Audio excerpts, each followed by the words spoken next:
water sprite. Hello, and welcome to the Saladcast on Sunday, the 8th of September, 2019. I'm your host, Dan Train. Joining me today, Zachary Burgess. Yeah. And Robert Kemp. Full of beans. I'm pretty sure you specifically said before this podcast started that you were not full of beans. Yep, that was sarcasm. I am indulging in Risky Carabao in order to... Hella out-of-date energy drink. It's always good. I mean, if you want to be full of beans, I don't think energy drink is the right way. Maybe beans? I don't know. You know, it depends. They could be, like, used... Depends what the energy drink's made of. Yeah. They could be sourced from beans. Yeah, some kind of bean-based chemicals. Maybe, like, taurine is, like, some hyper-concentrated from bean essence. What is taurine, anyway? Is it a thing? It's surely, because caffeine is definitely a, chemical drug. Is taurine also... Presumably. Yeah, I guess it's the same thing. There's just someone drew some horns on it. I'm sure that's not how that works. Well, this is. I mean, it could have a chemical layout that just happens to have pointy upwards bits. Yeah, and someone was like, "Oh, it looks like horns," Yeah, and then they called it that. like a loop that's not closed. Yeah. It just sounds like a marketing thing, doesn't it? But it must be that, Red Bull is called that after the chemical rather than... Yeah. Right? I don't know about that even though, because like original Red Bull is like quite old, like maybe old enough that it wouldn't have been based on a chemical name. Yeah, taurine wouldn't have been known, or not specifically called that. It could even be the other way around. Like the Red Bull branding could have got a hold of the chemical enough that they chose that name. Oh, I see. That because early Red Bull didn't name it, that they then just float. You know what? Let's for our ingredients list. Well, not necessarily just the ingredients list. They could have actually done it in an almost legitimate scientific context. Because, I mean, there's lots of bullshit in science that's named after random things just because people felt like it. Yeah, right. sure. So it's not totally out of the question that an energy drink could have been like, the main chemical in this doesn't really have a cool name, or it has like an actual chemical name. But we want to put a nice simple name on our can, so let's just name it after our thing. Sure. Well, looking it up, it looks like taurine is mostly found in bile, and they first found it in ox bile. Yep, there you go. Right, hence taurine. So, and then they must have named the drink after that. So basically, I'm drinking Slurm. It's mostly bile. That's pretty much every drink you're just drinking, Slurm. You might as well say that. Pretty much any non-completely natural drink, even just fucking tap water, you might as well be drinking Slurm. Positive outlook. That's just modern civilization for you. Filtered by bloodbaths. Also, I'm pretty sure the part of the plot of Devil May Cry, DMC Devil May Cry. Well, I mean, that whole thing, like they have the whole media thing, don't they? So it makes sense that you'd have the mind control drinks. Yeah, you'd have the accompanying companies doing shady things. How's that for an early video game segue? What was the plot in that game? That's not what we do. We start with random bullshit. Well, I mean, it probably is random bullshit, so it's quite a good combo. I can't remember the Well, it was just like demons were taking over the modern consumerist culture. Yeah, like the modern world is pretty much already demon controlled is the idea, and Dante starts the game not really caring and just being like hunting, like not really actively hunting demons, just having a good time, and the demons come after him occasionally, but then gets what's the word I'm looking for here? Sort of conscripted, I guess, by a girl called Kat into helping her out with a few things because things are getting worse. But then it turns out she is being led by Dante's brother. To basically stop Mundus from controlling things. That's pretty much the entire plot. So he ends up accidentally working for the good guys. Kinda, yeah. That's kind of it. And it's also a bit of a revenge plot, in it because of, daddy issues.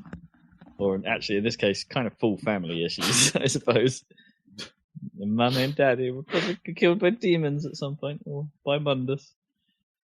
And so, a little bit of revenge. Just a little bit. Demons bad, Kay. Well, most of them. Yep, it's definitely worth Question mark. taking them on in general. They're Nephilim, don't you know? Don't you know? Oh man, That's pretty much it. But it's quality. There's obviously told. That's the thing with most things. If you reduce the plot down to a couple of bullet points, it's just okay, great. That sounds not interesting at all.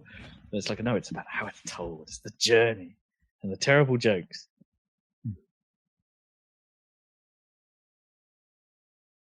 And the boss fight inside Fox News. Yeah, well, sort of, yes. Inside a Fox News graphic. That's more accurate, but still not completely true. Right, what random bullshit is going on this week? Mechanics. A lot of stuff. If you could take in the situation in the whole world at the moment, quite a lot of random bullshit is going on at the moment. Quite a Not lot. anything that we need to talk about, but there is a lot going on. Oh my god. I mean, I hate to say it, tough but when Jacob Rees-Mogg was found slouching in the House of Commons and someone told him to sit up, man, it's I'm pretty sure that'd be me. You'd be you would have been like that immediately, not after all this shit. No, that'd just be me every day. Yes. Not the me being Jacob Rees-Mogg bit, but just permanent perma-slouch. Yeah. I mean, you look at those benches. I mean, they're crying out for a slouch, aren't they? Yeah, I'm surprised no one's done it before. Well, because it's not proper. It's not. Yeah, exactly. And he was doing it deliberately at the it's proper at a key moment. Yes, I mean, it's it wasn't like a lazy Sunday in the House of Commons. He was doing it deliberately, but it's just even in that context, it's still not proper. Because you're only allowed to be rowdy or whatever to certain specific limits, even in the context of the whole House of Commons thing. Yeah. so it was a good idea, but it's it doesn't actually fit the context. He actually didn't look that comfortable. No, I mean, well, he was right up against the end of the. Because I randomly in this video, I was watching about basketball for some reason. There's a classic image of a basketball player laying across their whole bench, and it's a line of folding chairs or whatever they have on the side of basketball courts, and he's laying across 5 of them. Right, and it's that looks more comfy than the House of Commons bench did. Well, they're padded folding chairs. Yeah, I mean they have just towels and shit on them as well. Yeah, and he's made himself like a bed. Okay. But even that looked more comfy than that House of Commons bench right up against the wooden bit at the end. Where is the rest of his team? Their team had been severely depleted by injuries, so he was the only person on the bench. That's quite funny. They don't put the managers or stuff down there as well. I think the managers were standing up and doing manager things, as they tend to. Getting Gatorade poured on them. Not unless you win. And that doesn't happen in basketball either, I don't think. No, I imagine that'd be a nightmare to clean off the court. That would be real bad. Yeah. Why is it? It's this has got the squeaky courts, and then you've got the sticky courts. Super sticky. It'd be quite fun to watch a basketball game that was played on a. Well, again, that's what we were talking about with the Eton thing last week. You have the super sticky basketball court. Yeah. Totally changes the game. It's the home ground. Because, the ball bounce would be, terrible. Right? Yeah. It's low bounce. Dribbling would be almost impossible, so it'd be a passing game. Yeah. Yeah. Turn it into netball. I still think that idea has legs. Just, local court advantages. Yeah, it's funny. There ought to be some sports where the courts vary. They all seem to have standardized, mostly cricket, standardized. that's it. Yeah, cricket. How much does it really vary though in cricket? It's quite a lot. Because they're so big, like Lord's slopes, doesn't it? Yeah, on some of them slope. Some of them have one boundary is a lot closer than the other one. Just because of where the stands are or whatever. There's a couple of places like that in baseball as well. A couple of the stadiums have weird bits that encroach into the pitch. Oh, I thought baseball was pretty standardized as well. There's one which has like right at the back of the outfield. There's just like a slope up against the wall, and that is still part of the actual field. Huh? Is that like it's always been there? So they keep it tradition. So they could run up and like make it slightly easier to catch homers, or harder because you're running, you're looking backwards over your shoulder at the ball, and then suddenly you hit a hit. Oh wow, yeah. Huh.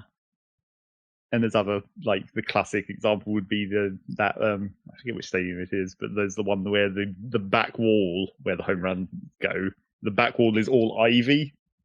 Right, so balls keep getting stuck in it, and there's special rules about if the ball goes in and doesn't come out or whatever. It counts as grounded, I assume, if it gets stuck. Yeah, I think so. Yeah. Looks like there are subtle differences in like NFL, not in terms of like measurements or things like that, or weird things in the way, but like in terms of what the actual ground is made of. Right. Yeah, they have like sometimes artificial. Well, no, I don't think they have artificial. Pretty much all of them are AstroTurf. I didn't know actual AstroTurf any longer though. I think they've moved away from that again. I thought it was all like AstroTurf because it has a little bit more bounce, so players could do ridiculous moves more easily. Maybe, or maybe that was certain grounds that preferred that because of that. Yeah, no. I think it was a good few years ago that I read that, but I thought nearly all the major league or whatever, top tier NFL stadiums were almost all AstroTurf now. Has AstroTurf changed since? Probably since we were at school. Yeah, there's probably. There's a lot of variants of it now, so it's not like the super. I'm sure we've talked about this on the cast before, but yeah, it's not the super harsh like sand and plastic that's just going to dig into you whenever you even if you just sat on it or something. A bit of plastic could be sticking out your ass. It was atrocious stuff. But the old AstroTurf, but yeah, I think it's a lot softer now. It's more like. When you go to like a DIY store and there's a random patch of fake grass, it's like that. But you can actually buy that. Next door has that stuff in their garden now. It's just like a whole. They don't have real grass. They just have this fake, soft AstroTurf stuff. And then they don't have to maintain it. Nope. Well, it's quite good if you have pets. Is it though? Supposedly. I mean, I bet if a dog pooped on AstroTurf, that'd be a nightmare. Rinse it off. You could. You could hose it off, probably. I think that's what they do periodically. But then that's probably more effort than just having grass, actually. Yeah. Yeah. If you have grass, the poop just goes away eventually. Eventually. But not you want to leave it like that. We don't just leave it. No, exactly. But you could, theoretically. On AstroTurf, probably not going to work nearly as well. No, I'm not going to biodegrade through it. Like the cat's going to have a hard time digging a hole. To poop in. But hopefully they do that in the flower beds anyway. Yeah, not in the actual grass. No, ninjas will do that in the flower beds. Not the YouTuber, my cat. Ninja just pops around every now and then. It just go for a dump. Under your weeping willow. It's like, all right, mate.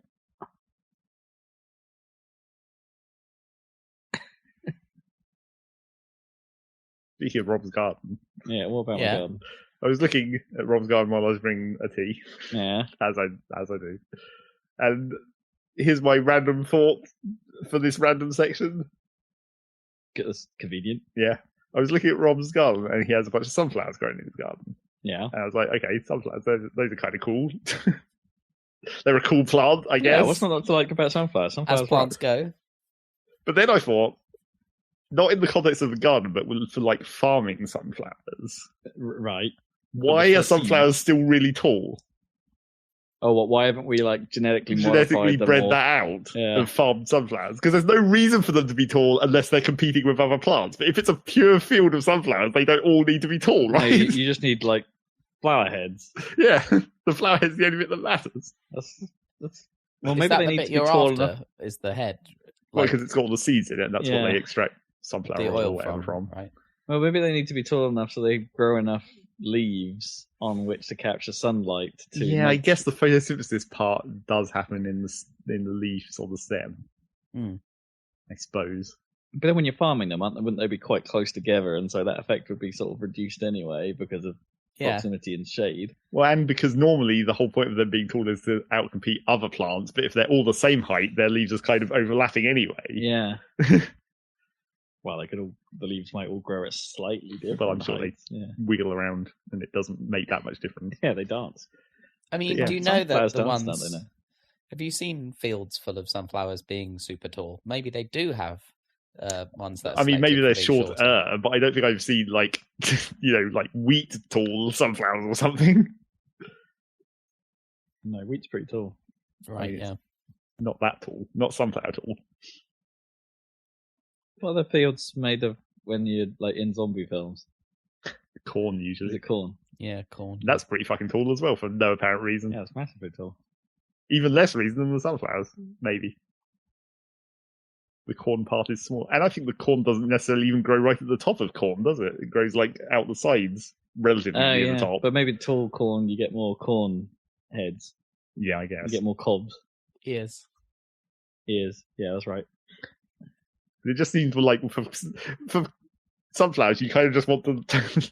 I mean, not that you need to go like full genetic engineering, but what you actually want is basically like a cauliflower, but just with sunflower seeds. Yeah, I guess. Yeah, you don't actually want the yellow petal part at all. I'm sure it's or even most of the stem, just like enough leaves to photosynthesis, and then just a big ball of sunflower seeds. Is it more than if you're farming in a field, height isn't really a concern? Maybe. Well, sure. I mean, there's no necessarily reason to breed it out, except for if you're imagining that like it's wasting a bunch of energy growing all this extra stalk. Oh, I see what you mean. Right, and that could have been used into making more seeds. Yeah, or drawing less nutrients out of the soil or whatever. But the head comes quite late in the growth process. Well, sure, but if it had a short stem, maybe it would just start. Because most of our sunflowers, I think, have like missed summer. Sure, but they don't really flower until autumn usually. Like most plants, really, to be honest. I guess. Yeah. They should flower in spring, shouldn't they? Pollination season. But then they wouldn't. No, but that's not. That's why flowers exist. There's a difference between flowers and fruit. Okay. Like some flowers, the bit that we have now is the fruit, technically, all the seeds. Because the seeds don't need pollinating. That's not how that works. You've already had sunflowers pollinate. Well, they have those bits where earlier on where the seeds are like not fully formed and they have all those bristly bits that fall off. Still do have a bit then. Yeah. Just in autumn. Have you ever looked at the sunflowers in your garden? They tend to have just come out by the time I take a proper look at them. They're just like green and boring until they're actually like sunflowers. Until they can shoot laser beams out of their face. Yeah, exactly. That's not what the sunflowers do, though, is it? They do look like they could. They sort of do. Oh wait, you're talking about the other game. I'm talking about Plants vs Zombies. Yeah. Not the original. No, the Garden Warfare sunflowers that sort of have a machine gun face. Yes. Of happiness. And that was our segue back to games. Good one. Yeah. Success. Random section complete. Like we might have been doing this for a while or something. or alternatively, it might be like video games are the only reference we have in our lives. This is also true. I'm increasingly finding myself, I think, a bit. Hell, gamers are socially inept people, but I think I'm increasingly finding myself in that category where it's just like, hey, did you see that thing? It's like, no, I was playing Gears. Right. Something like that. And it's like, I do not understand this reference. And then a mate of mine will come up and just be like, Shepherd. And I'm like, yeah, all right, I get you. Oh, okay. Yeah. These are my people. Yeah. What sort of thing are you missing references to then? I don't know. Because I didn't know. I don't understand. It's like I'm out of my brain. I don't care. Moving on. I'm desperately searching for something else to latch onto. I don't think people have large pools of things to reference. It's mostly freaking Love Island and Game of Thrones. Well, it's always like an area that we like. Obviously, TV is one. and like I guess you could say like literature, like not like we read books. Oh yeah. There's all kinds of references there. But no one's doing Well, that. that's the thing. I like, never hear like, that. Like I would. When I Yeah, but that's because you're not hanging around with those people. Oh, I don't know. Well, yeah, maybe. like Naomi will occasionally, and she now knows people who are thanks to Orchestra and whatever, and friend of the show Eddie's current escapades now knows a few more arty types. Yeah. And they're just like they're talking about things, and I've got no idea.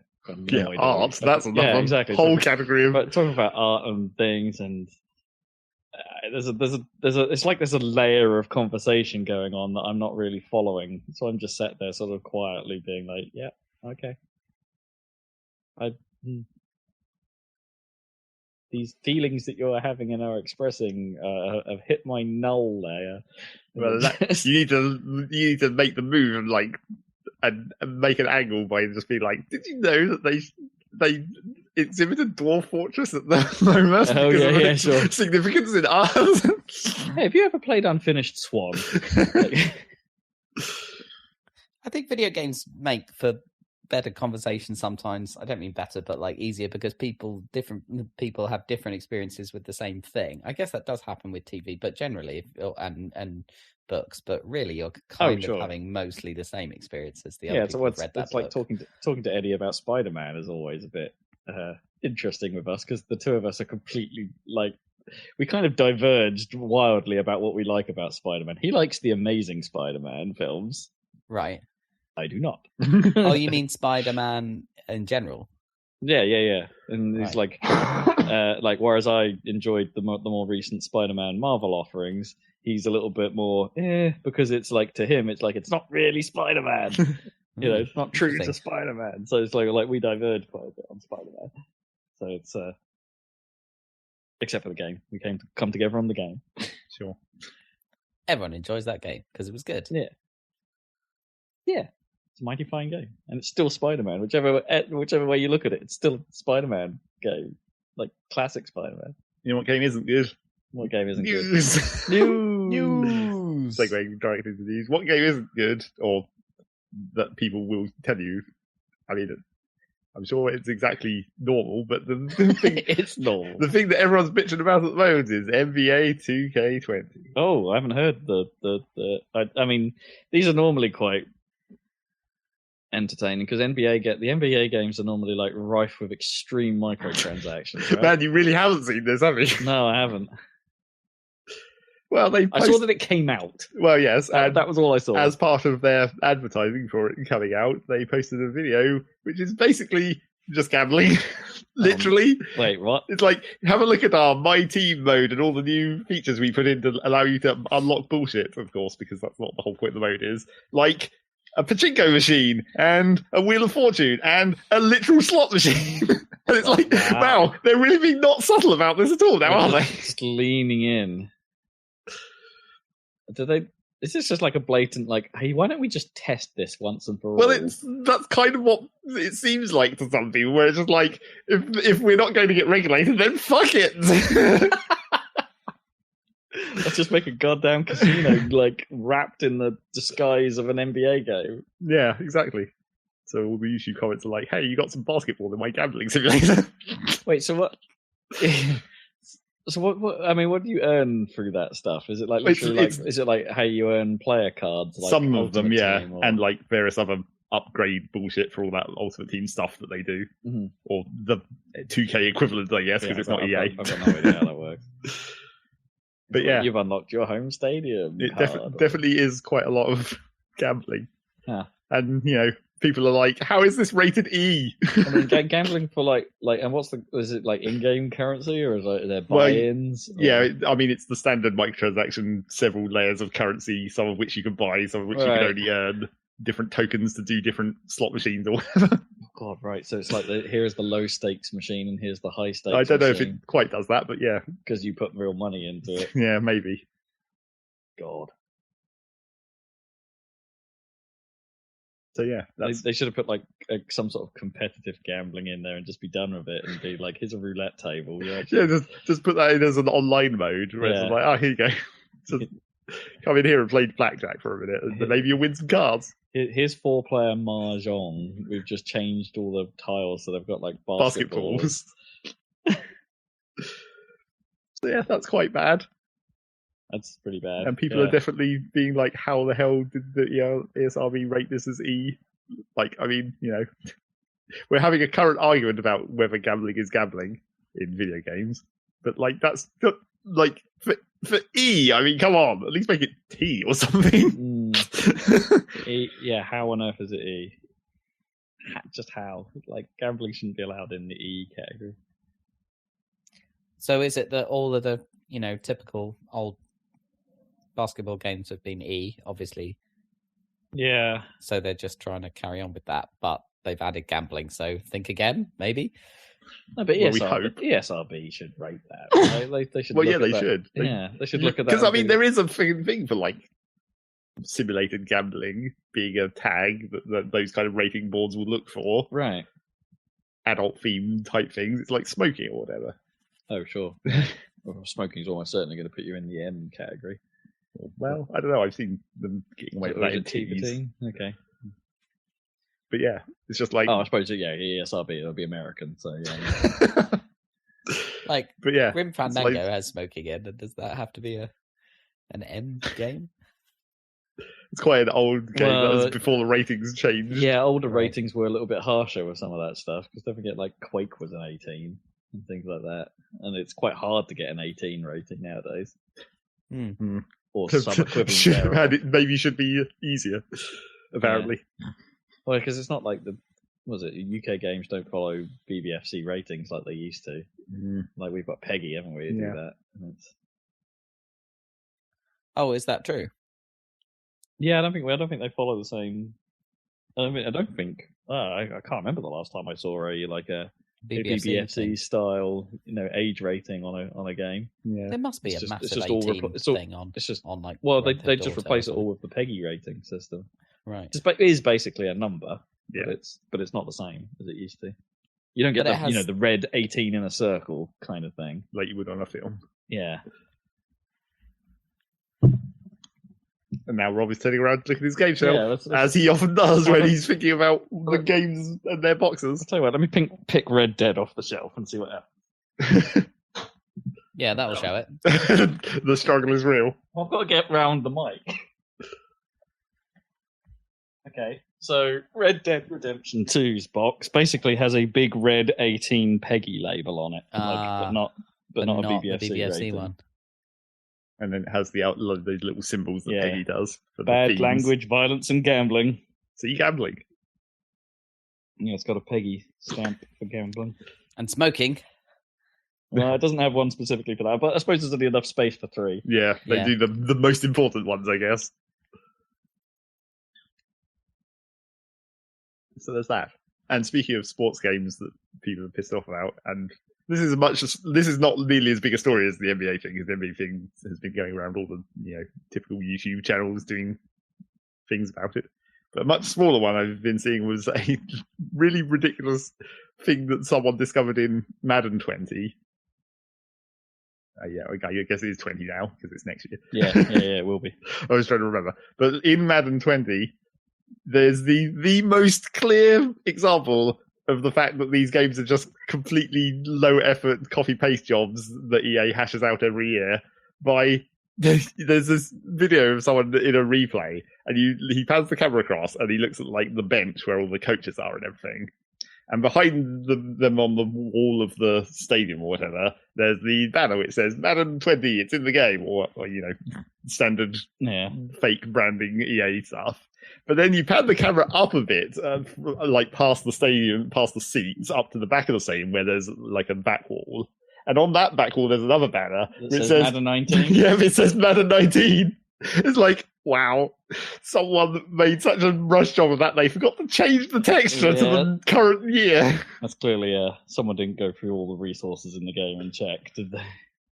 I mean, it sort of makes sense, right? Like, if you're reusing stadiums, it's like, and you haven't updated your graphics tech. Okay, I mean, that's going to happen in sports games, right? You're not going to remodel everything. Yeah, but you would have thought, like, for the banners, it shouldn't have been baked into that model. It should have been like a.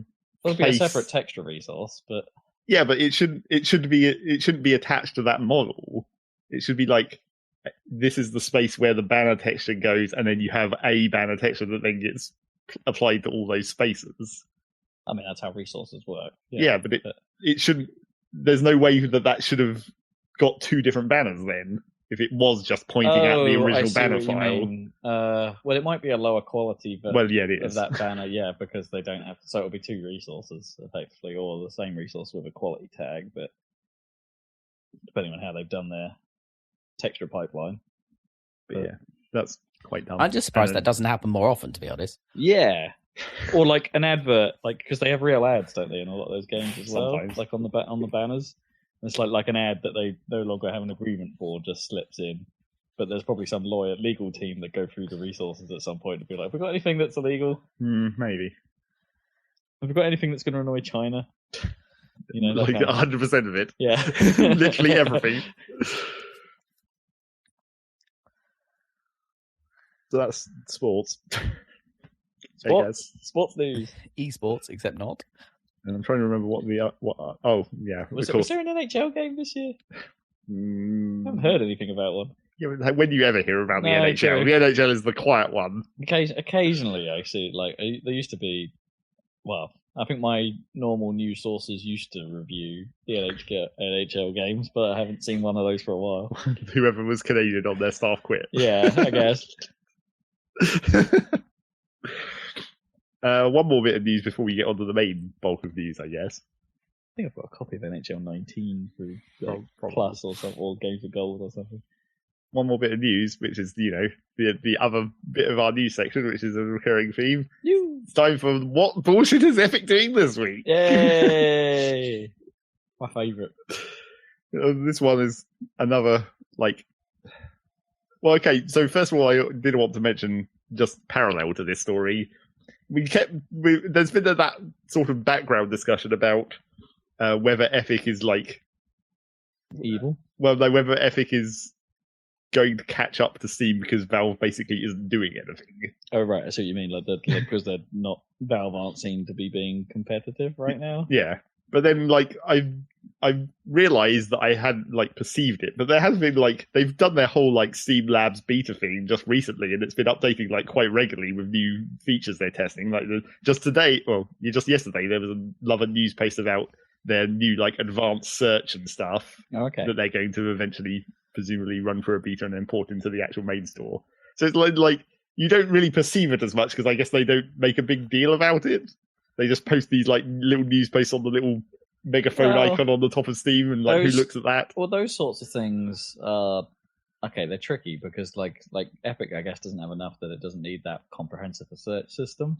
Oh yeah, and it's and also the Epic Store is the store itself in its feature set is so far behind Steam. Well, but then that's why they need to make a big deal about any feature that they're getting. Exactly.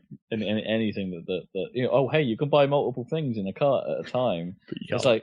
But you can't in the Epic Store right now. That'd be a thing, right? Or hey, we added all these currencies so people can actually buy our games.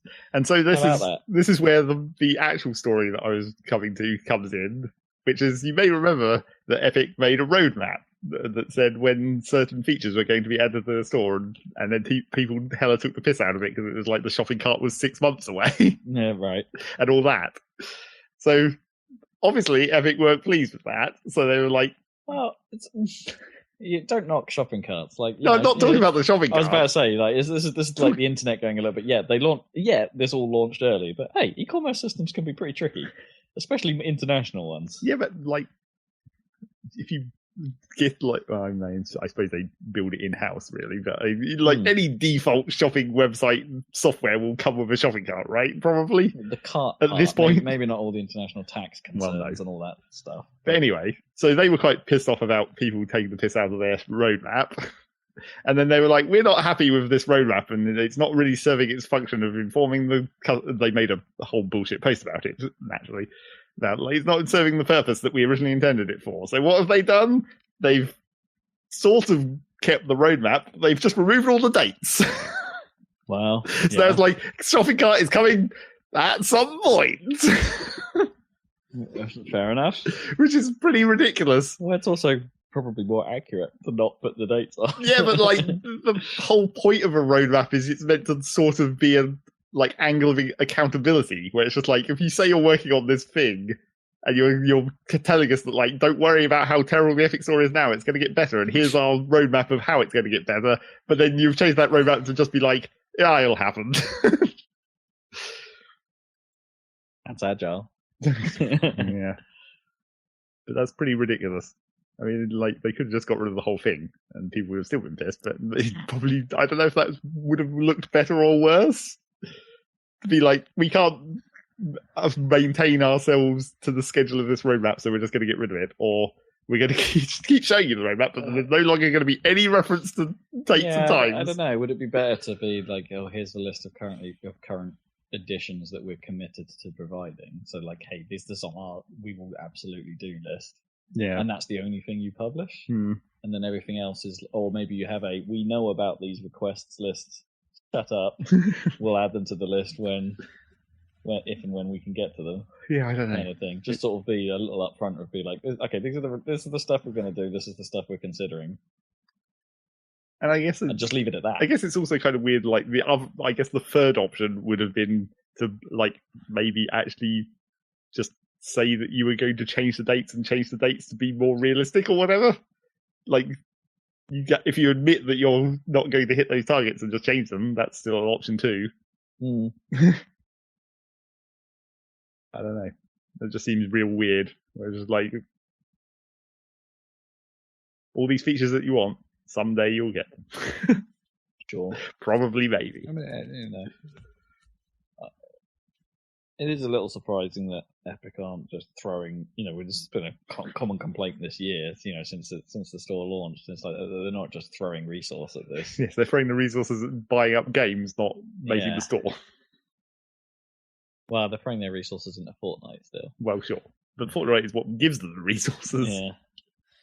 Steam was pretty bad for a long time, but it's so old now. Oh yeah, yeah. Early Steam was.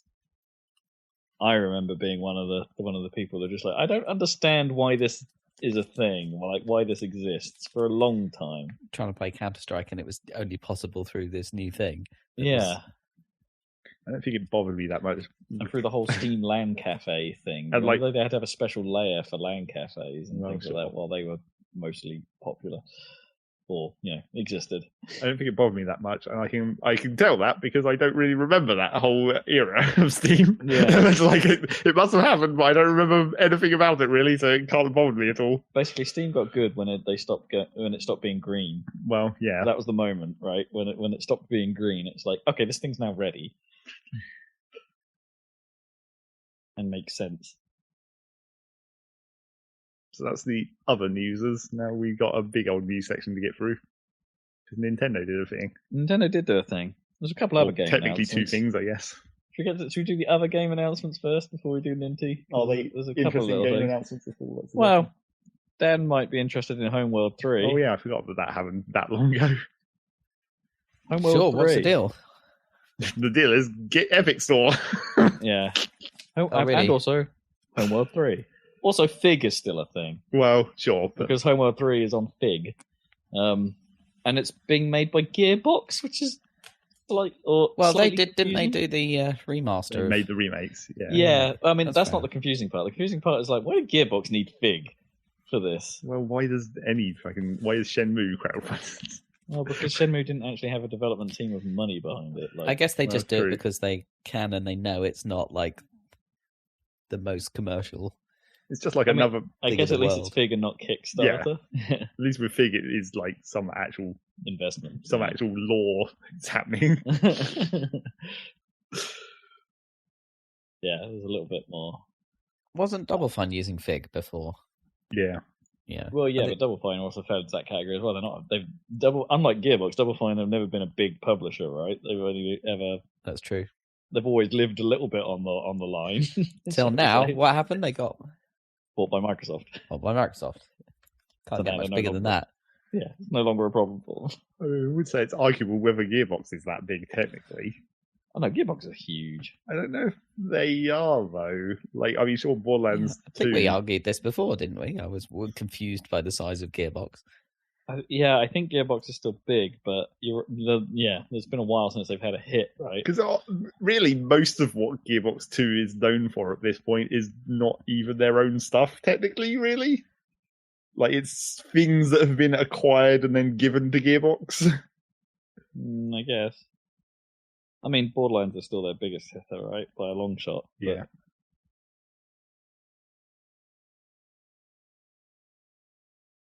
I'm sure that, it's one. I can't really remember. And how big is Borderlands really? Oh, no, two was enormous. Yeah. And it's been a long time since 2. And I don't think the pre-sequel did as well, but it still did pretty well sales-wise, from what I remember. And the Handsome Collection, I think, has actually done numbers for them. Well, that's a collection, though. That's not not exactly a comparison. No, it's not. But, bringing it to more recent kit has done well. Has been an upgrade for people on console. Anyway, Homeworld 3. Get excited. Maybe, except for Epic Store. Did they say anything about it or just announce it? I've not looked that far. I think there was like a few ships flying through space, and that's about all the announcement trailer you need for a Homeworld game, I guess. Is it on consoles or is it PC game? I don't know if they're doing a console. I only saw the Epic Store news. The part of it that pissed everyone off. Did they do Homeworld 1 and 2 on console? In that re-release? I don't think so. No. Yeah, that'd be interesting. Whether they decide to refit it or design it around potential console controls. I think it sort of maybe could be done. Yeah. Well, Halo Wars has shown us that it's possible to streamline an RTS well enough that it will work on console. Just enough. What else we got? We got Yakuza 7 was announced because, of course, it was. Yep. But that's not the interesting part of the announcement. The interesting part of the announcement is the complete turnaround on how that game handles combat. Like every other Yakuza game up to now has been like a brawler of sorts, a 3D brawler. In Yakuza 7, they're going all RPG, and it's like it becomes a turn-based combat system, which is a massive shift for the series. It's like, what series does that as part of their main numbered series of games? That's madness. So how is it going to work? But also kind of cool. So we haven't seen a lot. Like, they've not shown us a great deal. They announced it at some convention in Japan. So all we've really seen is like footage off of camera phones and things like that, and a couple of screen grabs. But yeah, there's basically any combat sequence, instead of being like brawler, run around, press square to punch dudes kind of thing. It's now we'll pause and you pick an action and which player on who to attack and things like that. It's basically an RPG. Are we 100% certain it's not some kind of weird joke reference that they're doing? No, not at all. We're not so that might only be like 10 minutes of that game, and then they go back to usual. There's a quote from one of the guys at this convention or something where he was like, "Hey, we just wanted to do something really different. Like take the series in a radically different direction, do something we're not comfortable with, effectively." Or go out of their comfort zone. That's a better way of putting that. But yeah, he said words to that effect. So it's like he makes it sound legit. Yeah, that does seem weird. It's wild. I don't think it's a bad fit for the series. Well, no, but it's I mean, really, RPGs can fit practically any series. Yeah, pretty much. Yeah. And that game was kind of already random battles anyway. Well, you certainly do the same move over and over. Yeah. Just hit attack. Press square till they die. Occasionally pushing triangle to do something flashy. No, it was a bit more than that, a bit dodging mechanics and stuff like that. I'm not going to give it short shrift. I like Yakuza. Do you like that element of it? Yeah. Yeah, but I think I could like this, provided it's not too grindy. I mean, that was Yakuza Kiwami's biggest problem, is that there were just too many random fights eventually. It got to the Right, point where it's like, I quite like to turn these off. Except for the part where it was kind of critical for getting the Majima Anywhere stuff, that I needed him to be involved in some of the fights every now and then. All right. And Okay. stuff like that. So it became a bit much. And it's like, if this becomes too grind, like an RPG style fight system on top of this, those fights might take longer.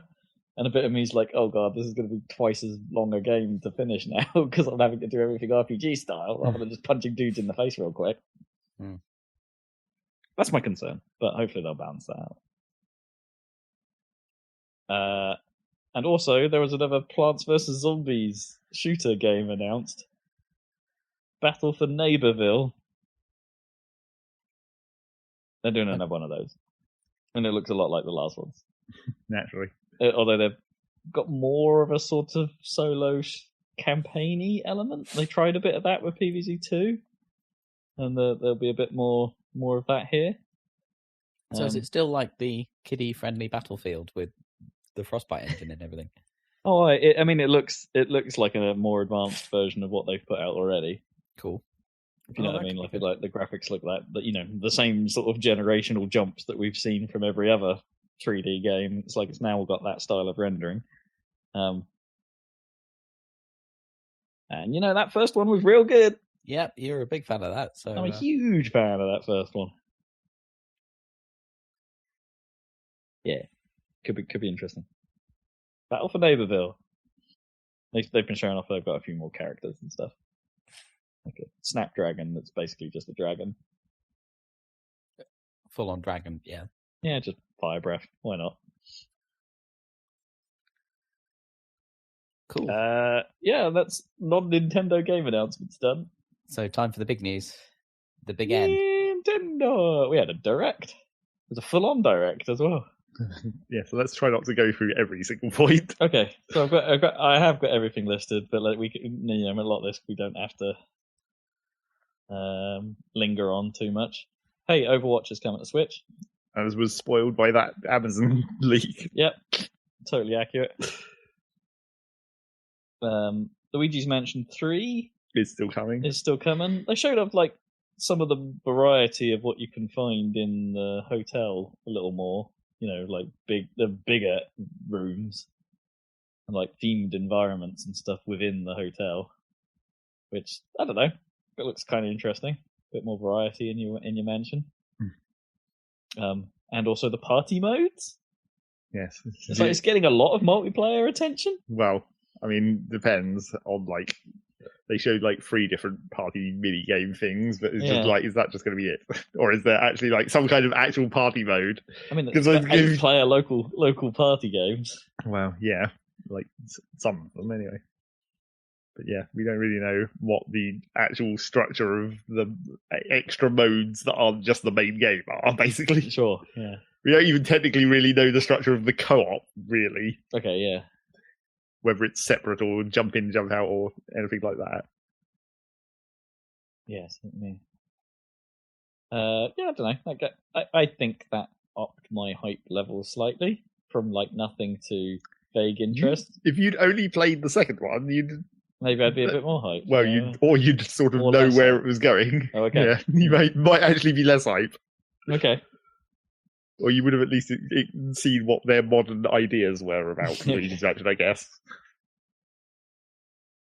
Modern. It's like, it was one of the first games we covered on this podcast, wasn't it? I don't think it was that old. It was pretty old. Well, we were talking about it at Cambridge anyway. It is a 3DS game. Yeah. It's not quite as old as this podcast. Super Kirby Clash. I played it for a short period of time. Oh, right. Because someone wanted to play it. Right, because it's free to start, isn't it?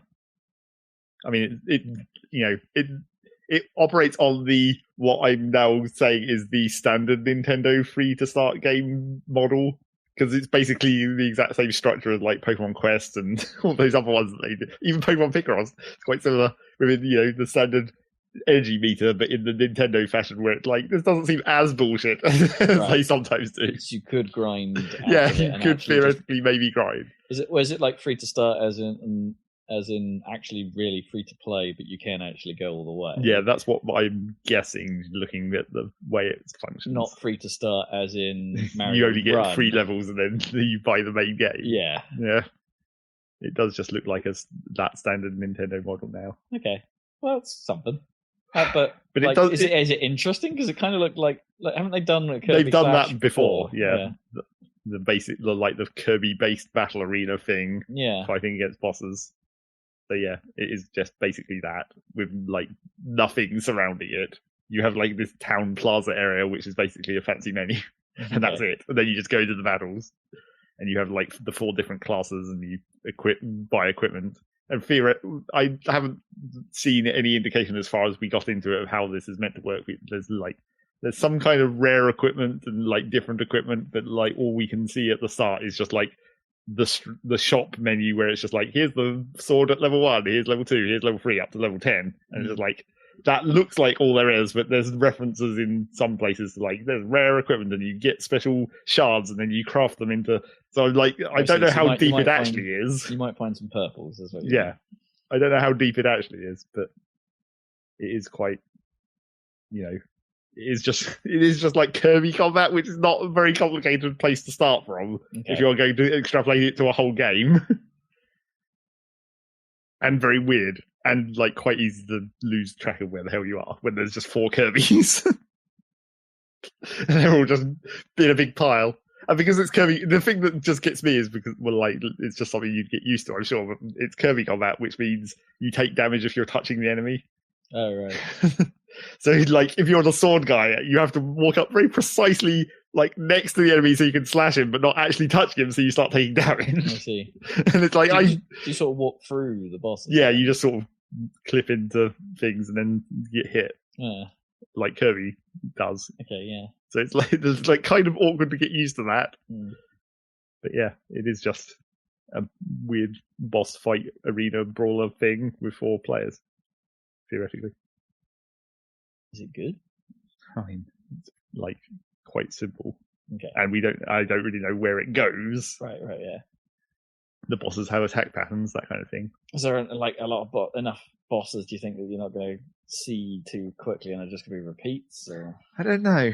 It's hard to tell. There are some the main thing that's weird about it is that they have 2 separate like energy bars in the traditional free-to-play energy bar fashion. Hmm.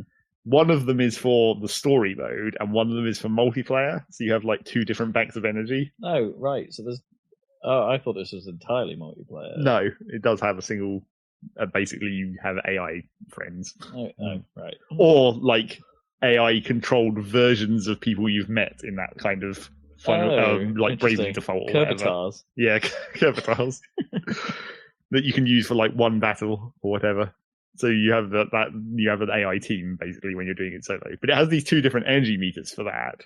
But then the thing that makes that, because you might think that that's good, because it's like, oh, that means like if I play it by myself, I'm not preventing myself from playing it with people. Yeah. Because I'm not spending that same energy. But unfortunately, that's completely fucked over by the fact that, as far as we can tell, as far as we got into it, the multiplayer missions don't unlock unless you progress the story. Oh. So you actually have to progress so far into the story to unlock basically the multiplayer versions of those missions. Okay, yeah. So it might as well just be one energy bar. Sort of. Yeah, you've got to do something. You got to do stuff on your own in order to get the multiplayer. Yeah, which kind of sucks when you just want to play multiplayer. Yeah. So yeah, there's that. It's weird, but like, does that stop you from just cheesing it with high level players? Maybe. Like not, it's high level geared Kirby's. It's weird, but it's not like unusually weird for a Kirby game. It's like that kind of traditional. It's a Kirby game, so it's kind of simplistic, and that's it. That's all you need to know about a Kirby game, essentially. I'm sure there's an appeal to the younger audience there somewhere, maybe for. Doesn't have to be mechanically deep. Yeah. Then we saw a bit of Trials of Mana. Don't know a lot about that game, so it's more of a remake than I thought it was. I guess like full-on remake rather than just a remaster. I think is this actually different from what they announced at E3? Because I think they Because announced... they announced a collection with something in it. Yeah, I think they Like- announced what is basically the pixel art version of this thing that they're now making, right? Because think so, the yeah. third one hadn't come out outside No. Japan, No, you're so right. everyone was excited about that coming out. But And now they're just doing a full remake remaking as well. it into a Yeah. real modern game. Yeah. Although it looked, a bit clunky. Well, it's But- anime, weird old school, Yeah. like certain certain JRPG tropes or whatever. Yeah, sort of action RP combat as well. Yeah. Now rather than some of that stuff. Return of the Obra Dinn's coming to Switch. And I've just put bastards in brackets there because it's like, oh hey, it was weird hearing a swear on a Nintendo thing. I mean, I guess. Town got a name. Which is a shame, because now you can't be hyped for Now Town. you can't just be hyped for Town anymore. It's called Little Town Hero. Ah. This looks vaguely interesting. I don't know. It's the whole battle with ideas thing is weird, and the whole you can move around the town whilst in a fight in order to try and recruit bits of the town and the townsfolk in order to help you. It's like that. Commendation where it's deserved, I suppose. This does look at least different. I don't know if I've seen a system quite like this mechanically in terms of how it plays out. Yeah, maybe. It's intriguing. But you should have called it Town. Yep. I was happier with Town. Little Town Hero just sounds really generic now. Just Town is actually kind of weirdly interesting. Although it could have been a management sim, I don't know. But in Town. The city of Townsville. What else we got? I can't read it from here. Now we're on to the Smash Bros. News, or the first part of the Smash Bros. Oh yeah, news. Banjo it got released. Banjo Kazooie came out. They were like shadow dropping it effectively. They were like, "Hey, we've got the release date. It's right now." We've played a bit of Banjo. I mean, not with each other, but we're giving him a go. He seems like a fairly well-rounded character. He seems like a perfectly normal character and not a whole bunch of bullshit menus. Like Hero is. And weird charge moves. He's just got regular ass moves. He sounds like Banjo. He moves like Banjo. He's got an exploitable infinite recovery, which apparently is really tricky to pull off. Well, sure, but exists. I think his exploitable infinite recovery is no different than Snake's. Dropping the C4 and blowing yourself up. C4 yourself, yeah. It's pretty much the same. Yeah. Seems kind of cool. Uh-huh. Dun, dun, dun, dun. And then immediately after that, they announced the next character, which had also been spoiled. Yeah, it had. But the trailer at least was cool. Yeah, like the sort of run through Neo Geo classic game land to finally land on a character who just. I mean, I thought they were perhaps going to go with something a bit more SNK focused, something like, I don't know, Mai from King of Fighters or something like that. Some super famous one. Well, Terry Bogard is pretty super famous. Terry Bogard's pretty famous. He's been in a lot of those games as well. It's like he's not even just from one game. But it's just like I was kind of hoping for a bit of balance, like not just fighter game dude. We've got Ryu and Ken. You could have picked like one of the ladies from the SNK games. Say like Mai, because Mai is fairly. I mean, I'm sure he's at least going to play differently. The Street Fighter guys. Yeah. Well, I hope he's got some of the because of Street Fighter. They pulled in some of the motions to do the Street Fighter moves. Yeah. I hope they do some KOF combo stuff because. I don't know a lot about King of Fighters, but some of its mechanics are pretty unique to King of Fighters. So it's I hope they bring some of that to the table. Everyone was slightly disappointed it wasn't Metal Slug. Because that would have been a weird fucking character. That would be cool. Yeah. Well, it'd be because he doesn't really have a huge amount of melee attacks. It's all guns. Just like Snake. I don't know, but Snake's got CQC. Metal Slug dude occasionally stabs He gets a knife out, every now and then. So that's coming in November, so fairly quick compared to the last couple. Well, from announcement to release. yeah, Anyway. well, sure, but I mean, sort of on schedule for what they've been planning with their approximately 2-month gaps between each one. Slightly early because they said the last one's due to come out before February. Although we always assumed that meant in February, towards the end of February. But maybe they actually do mean before February. Yeah. So that'll be the last character supposedly in. So Terry's not the last one, but the one in February will be the last one in this fighter pass.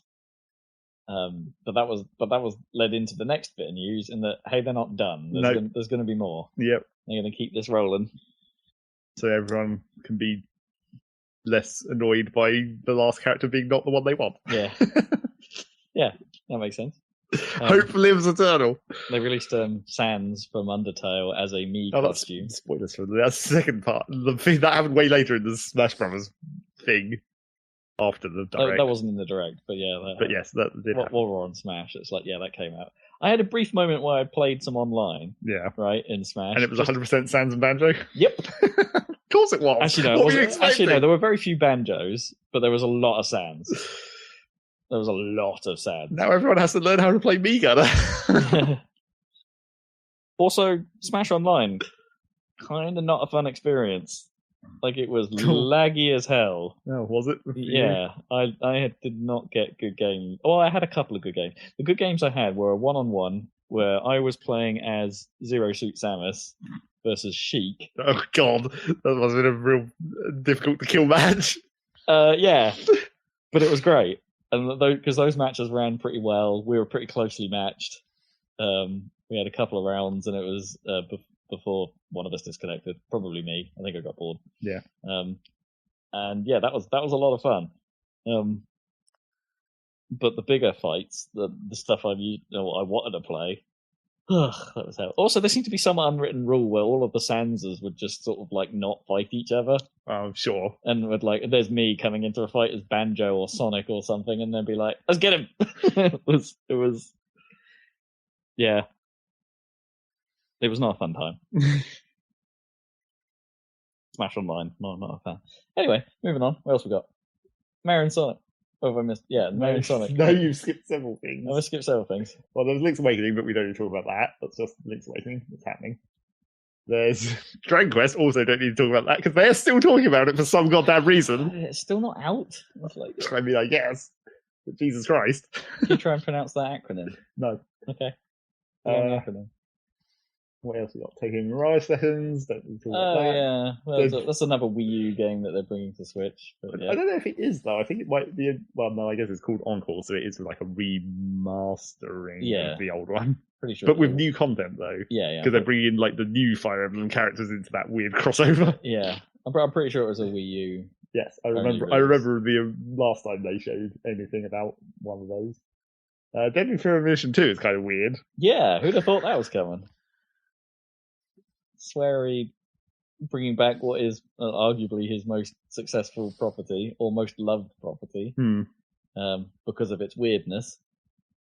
Yeah, it's getting a sequel on the Switch, and just to celebrate it, they've shadow dropped and released the original Deadly Premonition Origins on the Switch as well. Yeah. Which has prompted my Twitter feed to be filled with a lot of people replaying the first Deadly Premonition game and just sharing clips from it. Great. Then what? Oh, Divinity Original Sin 2 being on the Switch. It looked kind of ropey. Well, I mean, that's just... I think that game just looks like that anyway. Okay. Even beyond the Switch version. It looked a bit low res, kind of like, Witcher low res. Well, sure. There's quite a lot of detail in that game, technically, I guess. Oh, yeah. I mean, it's all about the choices, right? More than the look. Yeah. Doom 64. Well, you forgot the important part about Divinity. They're doing Steam cross saves. That's the important thing. Oh, yeah, I suppose that is interesting. Yeah, Steam cross saves. Is that the first game to do that? Well, I don't know if it's the first game to do Steam cross saves with anything, but it's probably the first one on Switch. Yeah. Well, no, it's definitely not the first with anything, but yeah, that's kind of cool. It's a big old game. You don't really want to be limited to a platform, I suppose. Yeah, but I suppose the question with that is where are the saves? How do they access the saves? Have they done a Steam? They probably got if their it's own in the servers, I guess. Yeah, it can't just be in the Steam cloud, right? then how would they access it through Nintendo? Unless they can do that. Maybe they can. Who knows? Unless who publishes it? Is it Bethesda or something like that? No, it's not. It's just some other company. Just their own? Yes. Okay, interesting. Don't I was need the about to big say, ones. is it another reason to sign into Bethesda Net or something? No, but Doom 64 might be, I guess. Yeah. Yeah, Doom 64, that's a weird one. I don't know if it is a weird one, though. Well, most, 64 ports don't get a lot of love generally because they tended to be weird versions of most games. But that's why you want them, though, right? Because they're weird versions of the game. Doesn't mean they were always good. And at least Doom 64 isn't just like Doom 2, but on the 64. It's like it's its own game. No, because it had to be rendered differently. They used N64 3D polygon engine to render it rather than using Doom tech. Yeah. And so it ends up with this weird look to it. Still got bitmap enemies and things like that, but they're kind of all blurry and smushed by the N64 in sort of just very basic old school coloured lighting. I mean, I suppose environments. It's a weird looking thing. The slightly weird question about it is is this an N64 emulator or is this an actual rebuild? It's like have Bethesda snuckily built an N64 emulator before Nintendo? I think it looked like up-resed emulation to me, simply because the frame rate in that trailer looked like it probably came from an M64. An N64. Well, they could have done that just to be realistic. I mean, maybe, but yeah, I don't think that was a repackage. I think it was an emulation job. Then there's a game called Road Company that no one knows anything about. It's like a Switch-only hero shooter of some kind. It appears to be some kind of... Which is very... Hi-Res. Because Hi-Res are making that. What did they do before? They're like I don't remember. They did something. It's something fairly high-profile, right? Inconvenient for them that they happen to be in the same director as Overwatch going out. It's not them that make weird robot fighty free-to-play game, is it? Big on PC, around for a while. Not Warframe. Well, it's not. Yes, are they not behind Warframe? Don't know. I'll look that up. You proceed. Then there was the Pokemon section because that game is still coming. Get ready. Get ready for more or less hype. How do you feel about Polteageist? I mean, we knew the T-based Pokemon was coming. I'm pretty sure I literally said because it's British. Yeah. I'm pretty sure I literally said Pokemon made out of a teapot, didn't I, on one of these podcasts? You might have done it. But they've made it a ghost Pokemon. Well, I mean, that makes sense, because they've had ghost-type Pokemon that are basically an item that has been possessed by a ghost. There's several of those. Beauty and the Beast style. High-res are Smite and Paladins. Oh, okay, that makes more sense. And Realm Royale. So yeah, there's the fucking T Pokemon, there's the cormorant Pokemon, I guess. Another semi-famous English animal. Yeah, the cormorant. What a pull. That's a good one. With his weird gulp mechanic. I quite like that. It's okay, I guess. I mean, it looked cool. They've got custom animations on it and stuff. Yes, the part of it that is the custom animation, but when you see the bit where it uses surf and it's the model just kind of scrolls directly up and down above the wave, you're like, yep, there's the Pokemon. There's the Pokemon do what they do. I was just thinking, there's kind of half the animations in Final Fantasy VIII are like that, aren't they? Really, where stuff happens on screen and they just say, "What do we do?" Rotate the model. Yeah, rotate the model. That's all we can do. Yeah. And then, get prepared to make a shit ton of curry, because that's English as well, obviously. Of course. I thought that was a bit odd. Okay, yeah, curry is... Well, our version of curry is kind of British, but curry doesn't originate as a British thing. Why curry? What other British food would you have to make? Cooking and just had everything bland, well, sure. Or stodge food. If you made it generic, if you made it more like a selection of foods, but if you wanted one Yorkshire type puddings, that's very bland. If you wanted one type of food that you could make multiple different versions of, that would be typically English. What else would you go for? Fish and chips? Well, there's not really variants of that, really. pies. Scones. Yeah, pies. Pies are good. Scone. Scone. So yeah, make a shit ton of curry in your Sandwiches. curry decks. Get ready for everyone to be super pissed off because we've removed the national decks, but we've got the curry decks. We could spend time putting all these Pokemon in the game because we had to make all this curry. It won't look as good as Final Fantasy 15's food, so I'm not interested. No. And it won't be as funny as Breath of the Wild's cooking. So. Also no. Although, in case you aren't aware, which I mean, a lot of people probably aren't, the actual process of doing the cooking that they showed, they've basically just brought back a really ancient mechanic from like Gold and Silver. There was like there was a mini game in that to make, I think they're called poffins or Pokeblock. Well, there's Pokeblocks as well. Pokeblocks and poffins. There's a cooking mini game way back in the ancient Game Boy games that basically had the same mechanics, like the stirring. Like in that game, you had when you stirred it, it like told you which direction to stir it and whether to stir it fast or slow. So you had to do it correctly, and that leveled up how good the result was. I don't remember that. Nope, exactly. Not very many people do, but I'm like, well, that's basically the exact same thing. Just now with curry. Did they say that Pseudo Wudo is going to be in this as well? The only thing Rob cares about. Yeah, I think I saw somewhere that's that the only Pseudo one Wudo from the coming. national decks that we need. Yeah. I don't think I've seen it yet. They can't not have Pseudo Wudo. They could. I don't know.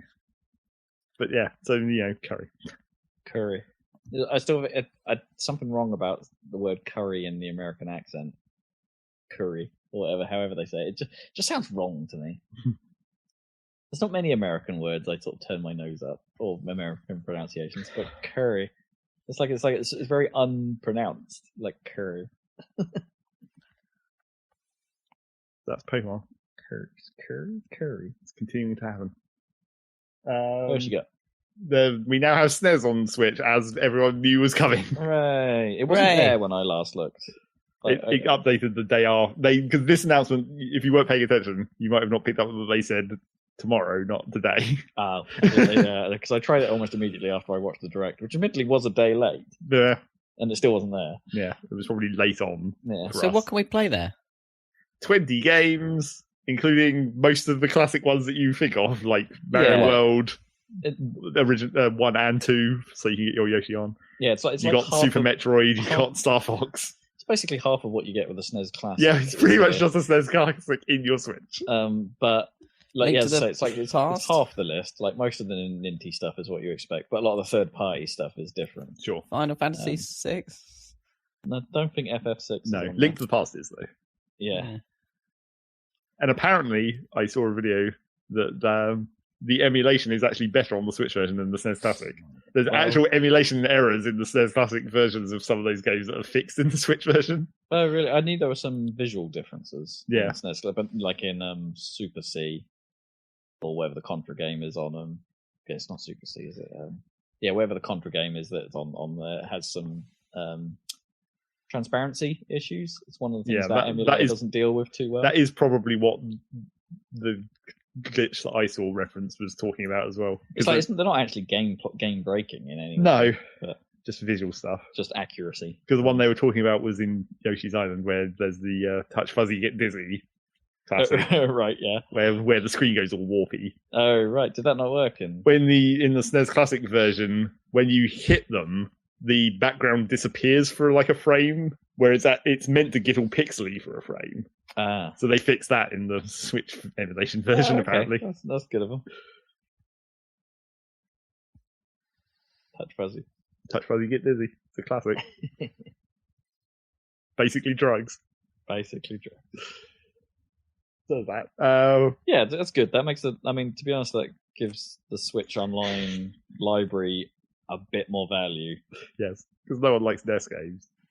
I mean, I like a few NES games in short bursts. I mean, I might play some Super Mario 2 properly at some point, as soon as I can figure out how you actually play that game. But because I've never invested any time in Super Mario 2, so it's good. Yeah. I mean, I'm sure I'll end up playing at least one or two of those games at some point. Play through Super Metroid again. Super Metroid's good. Yep.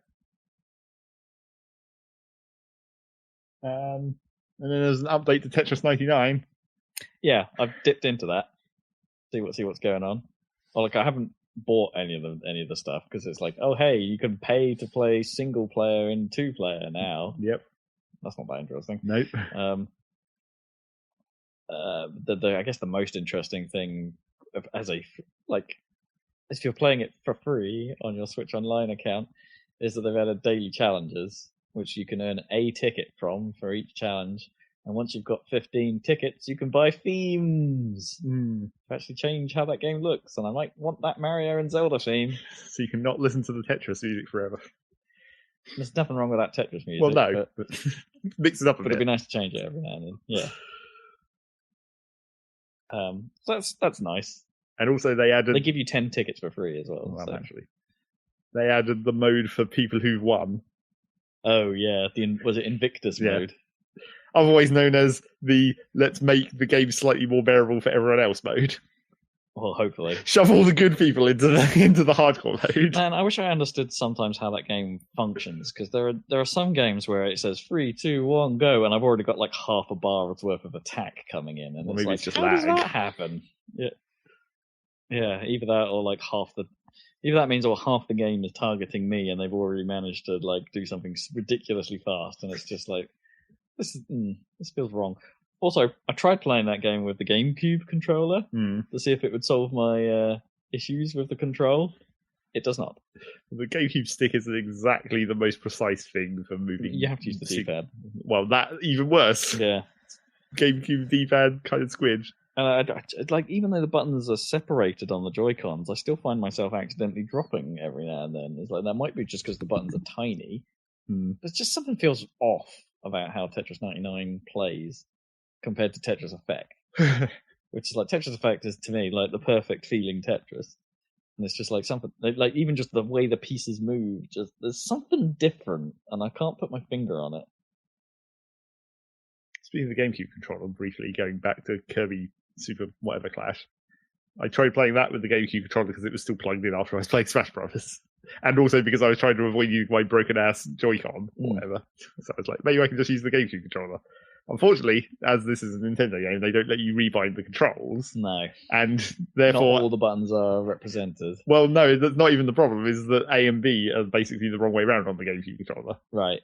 Well, they're the right way around. Well, the right way around, but the wrong way around for the Switch. So like, attack is on, like, B and jump is on A, which is not really helpful. For what game, sorry? For Kirby. Oh, for Kirby. For That Kirby doesn't Clash. sound too bad. It is, though. Yeah? Because if you're thinking about attacking and all you're doing pretty much is mashing attack, and you're now having to mash B instead of A, and then if you ever want to jump, you have to press A instead. It's like, this is real confusing. A seems like a more natural jump button. Not on the GameCube controller, when it's the Okay. main button. Alright. And also, you know, if you've been playing Smash Brothers, that should be on X or Y. Jump. In Mario. But who plays Mario on a GameCube controller? It's the jump button. Yeah, I mean, they were that way around on the 64 controller as well. Yeah, but the 64 controller didn't distinguish between them. They didn't have one giant button and one tiny button. No, but they were that layout. But you can't rebind them, so, you know, traditional Nintendo problems. Yeah, I mean, that is the one problem with that is the huge problem with it. Like, yeah, you can use the GameCube controller in pretty much anything, but because it has missing buttons, there's a lot of stuff that doesn't work. No, if you put anything that relies on left bumper, for instance, you're screwed. Is that not bind to Z, though? No, that's right bumper. That's fine. Whatever. Yeah. One of them. Because we've got like LZ and RZ or whatever they're called now. Yeah. But how many games even have two different functions attached to those? Not many, but it turns out Tetris 99, you can't use the hold cue. Right. Because it's on on left that bumper. side, not the other side. Yeah. And then they showed Mario and Sonic at the Olympic Games again. But the new thing was like 2D mode. Except that had already been spoiled like weeks ago. Oh, had it? Yeah. Oh, I missed that as well. But yes, they actually showed that for real. Sort of, yeah, retro modes.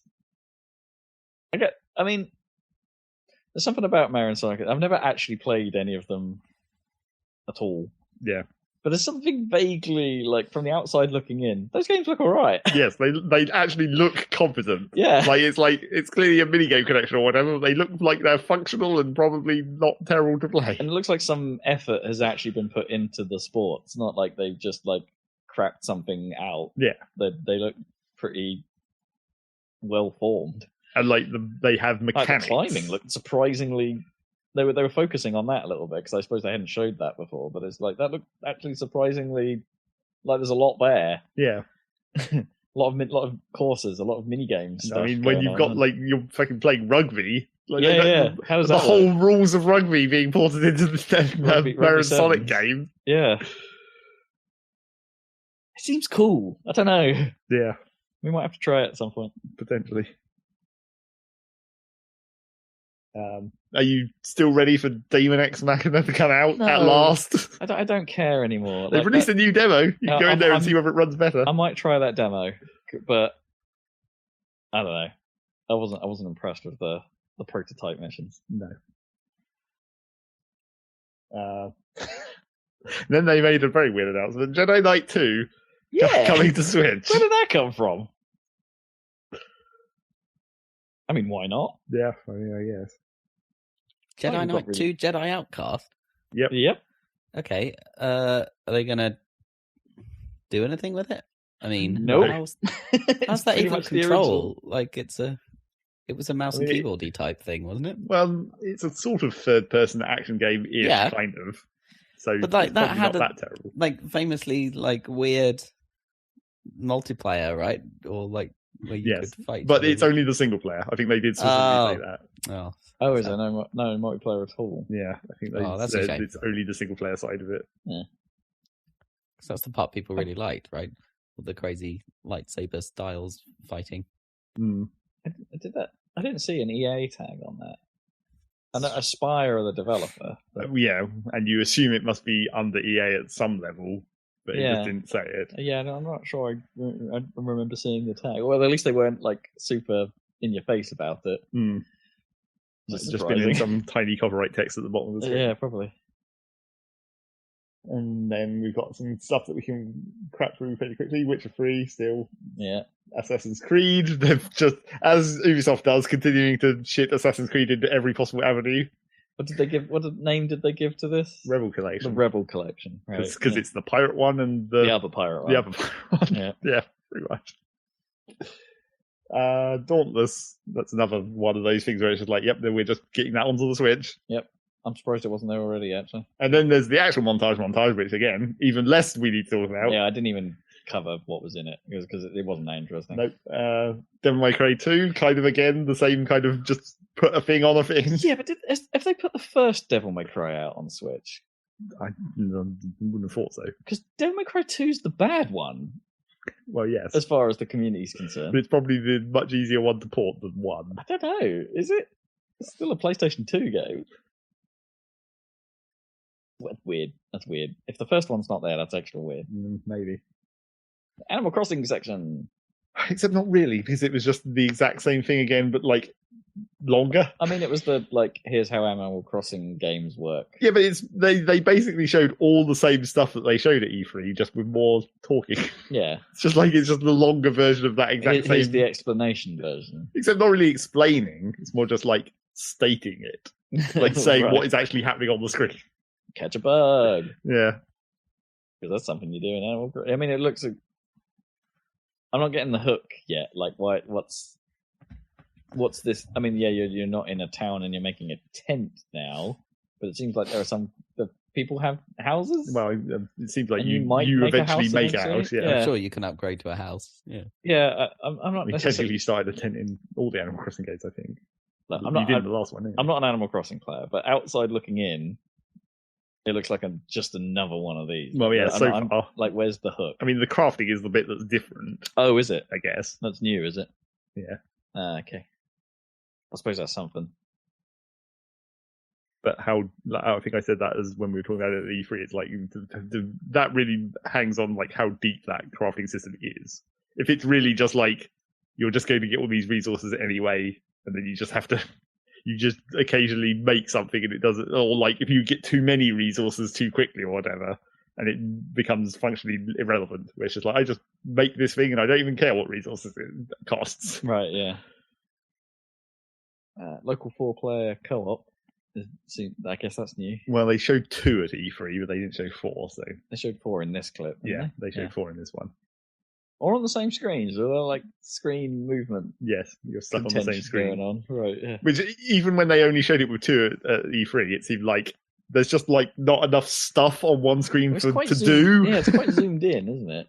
Well, yeah, but like there's not enough like within one screen of Animal Crossing. There's not enough things to interact with to make it really that worthwhile to have more than one person, let alone 4. You can only shake a tree. Does it make more sense if you were playing like Wi-Fi'd multiplayer or whatever, like, or invited? Well, sure, come visit the online version. Yeah, but even then, that was the thing about even the previous Animal Crossing on 3DS, where you could invite people to town. It's just like there really isn't that much you can do other than look at it. Yeah, other than look at it, because that's how Animal Crossing works. You can only do a certain amount of stuff per day, essentially. Right, yeah. You can only shake every tree once. Sure. Animal Crossing is doing your daily. Yeah.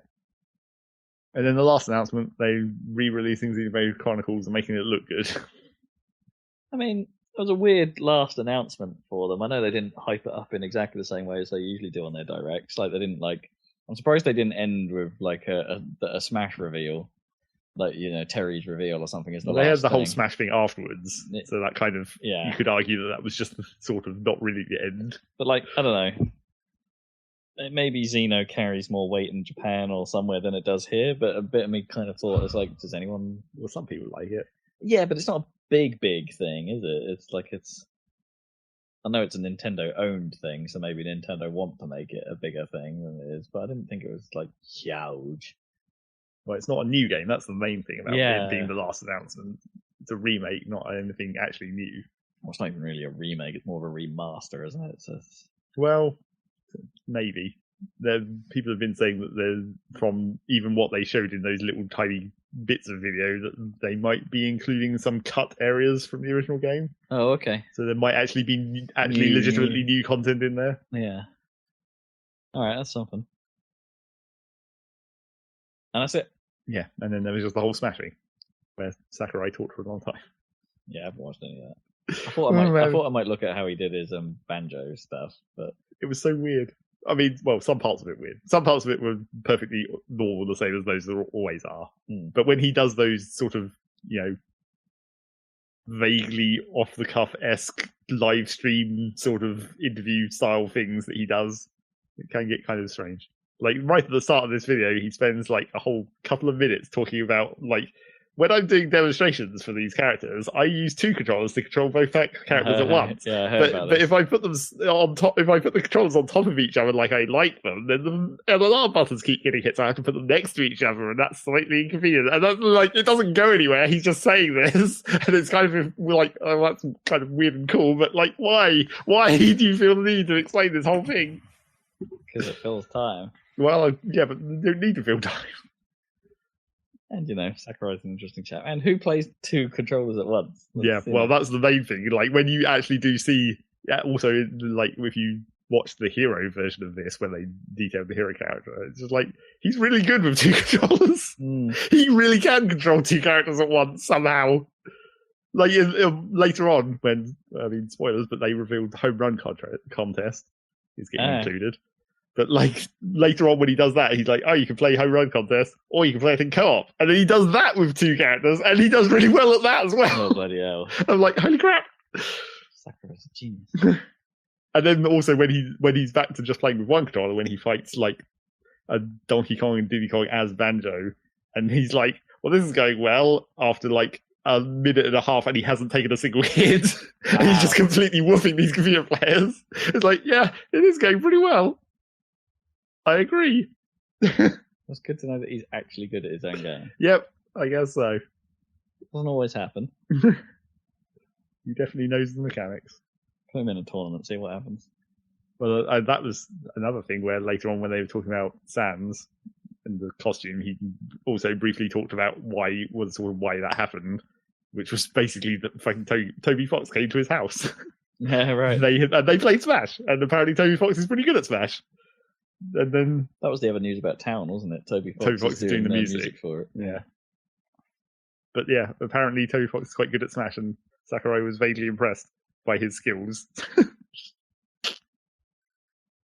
I mean, why wouldn't you put like Sans in it though? In some, well, everyone's asked for it, sure. Yeah. And like Undertale's has done well on Switch. I mean, it's the same reason Shovel Knight became an assist trophy, basically. Yeah. And you could argue that like Mii Fighter costume is like one step up from assist trophy, so that should make people marginally more pleased. Playable, at least. Playable. And I didn't really see any much like of people being pissed about him being a Mii Fighter costume,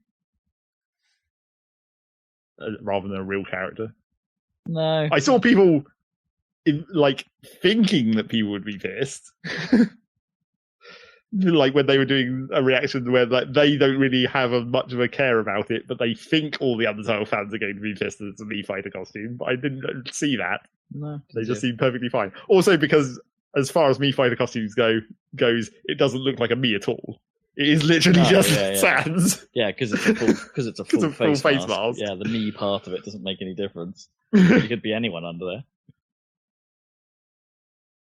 Hey, you know what I did come across? You know the old Forza thing of if you put they used to have liveries for cars available on the store that you'd see an anime lady's face poking out, and then they'd put a big black rectangle that you then remove yourself later. Yeah, you remove it. You remove yourself later, and you see anime lady bits. Yep.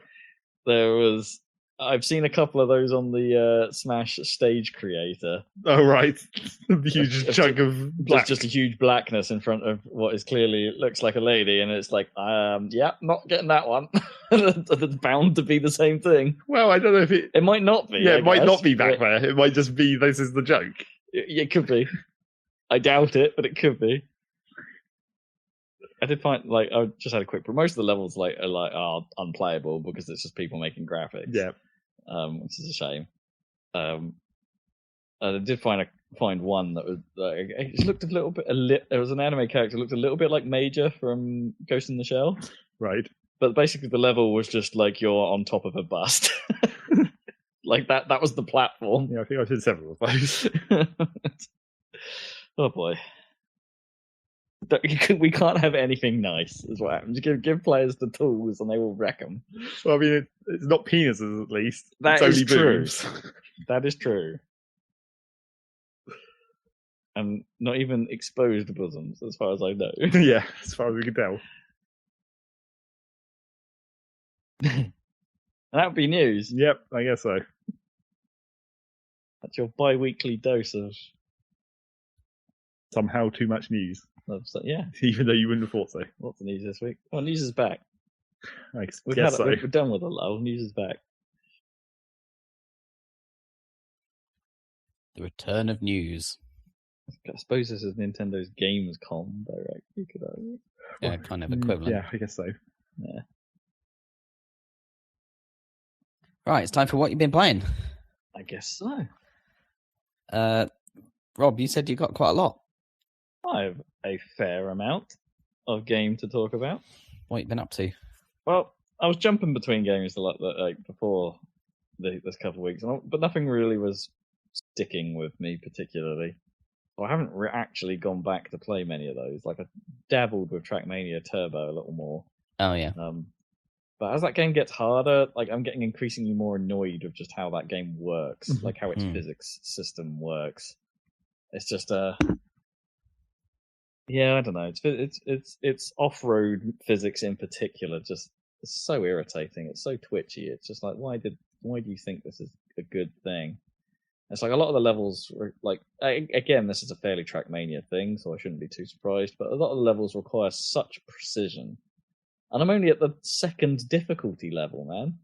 It's like I'm in green level. It goes white, green, some other colors, and then black, and it's the second of 5, and it's already becoming like, hey, you require quite a level of precision just to make these jumps, just to make this thing and land right so you can actually hit the gold times and stuff like that. And it's a bit much, right? Like, I don't know.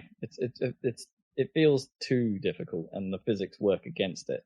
Like, all the component parts are there, but none of them want to work with each other. It's odd. So I'm kind of going off that. So I moved on to other things because, Gears was coming out, so I upped on Game Pass. Oh, you re-upped on the Game Pass? Yeah. So I've been dipping into stuff thanks to that, including Licht Spear. What? What's it called? Licht Spear? Licht Spear. Which is an ancient Germanic neon spear throwing game. Yeah. Ancient neon spears. Neon, with like ancient Germanic lore, but with like you're from the 80s, basically throwing neon. Oh, spears. So it's like an outrun. German mythology. Yeah, you're putting like space spears into ice giants, things like that. It's a fairly simplistic thing. But the trailer's better than the game. Oh, it's worth watching that trailer because it's funny, but not a lot of that translates into the actual game, which ends up being a simple form of Castle Storm in that you stand on the left, you hold A to pull back your spear, you aim an arc, and you release it to fire. Do it before you die. Throw concept. Kind of thing. Yeah, throw concept. Throw concept with enemies. With enemies, yeah. The enemies are kind of funny. Like, there'll be if you see a ramp, there's probably going to be a walrus sliding down it at some point. Penguins in boats. Flying winged dogs. It's got some stuff, but it's fairly simplistic and fairly basic, and it's just it almost entirely hinges on this. Like, hey, isn't German funny? Yes, German as in the language. Just German in general. Yeah, like if you get a silver medal, it takes great pleasure in going fantastisch, which I'm all about. Okay, yeah, fair enough. And if you get a gold medal, it just goes uber. Uber. I would have liked fantastisch to be the gold medal in Venice, so I'd hear it more often. Fantastisch. And all the levels basically are called Das something. Like Das Frozen Lake. Das Sleepy Woods. That's like the L thing from the internet, isn't it? But with German. Pretty much, yeah. And you get to pick a character to start, but they're all like Helga or Gustav or yeah, it's all about that joke really, and it's okay. Okay, it is what it is. You got enough of the joke out of it now. Pretty much, yeah. Time to move on. What else we got? Let's talk about Void Bastards. Great title. Void Bastards. That's a very British game all round, basically. Okay. So this is a comic book styled roguelite shooter. Is the most concise way to describe it. You're effectively stranded in space as a rehydrated penal colony member who the AI is instructing you to go do things in order to repair itself, to repair the ship so you can I forget what the ship's called. It's like the Void something. Void Ark, that's it. And in order to repair the Void Ark, so you can get back to wherever the heck you're supposed to be going. And of course that involves getting on board your littler ship, the Steve, and jetting about the galaxy. The looting... what? The Steve? The Steve. Okay. STEV. Looting derelict ships for stuff. All while some mysterious thing has happened, turning the members of those ships into bizarre blue creatures that can shoot lasers from their face. That's kind of it. Yeah, you're going between ship to ship, looting it, getting the stuff you need, trying to get the parts you need in order to meet some sort of milestone, and build more stuff so you can play harder levels. I think it's got a really good look. The comic book styling is spot on. Like it's all very like super, like it's how to describe it. It's like the world itself. It's not really cell shaded.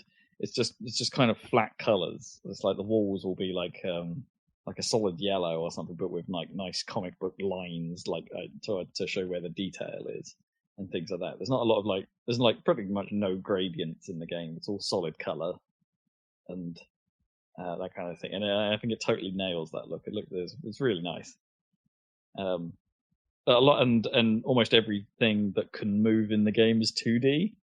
So it's like even the gun in front of your face is basically just a 2D sprite. So it's those are animated in sort of low frame rate comic book style as well, and they look really good.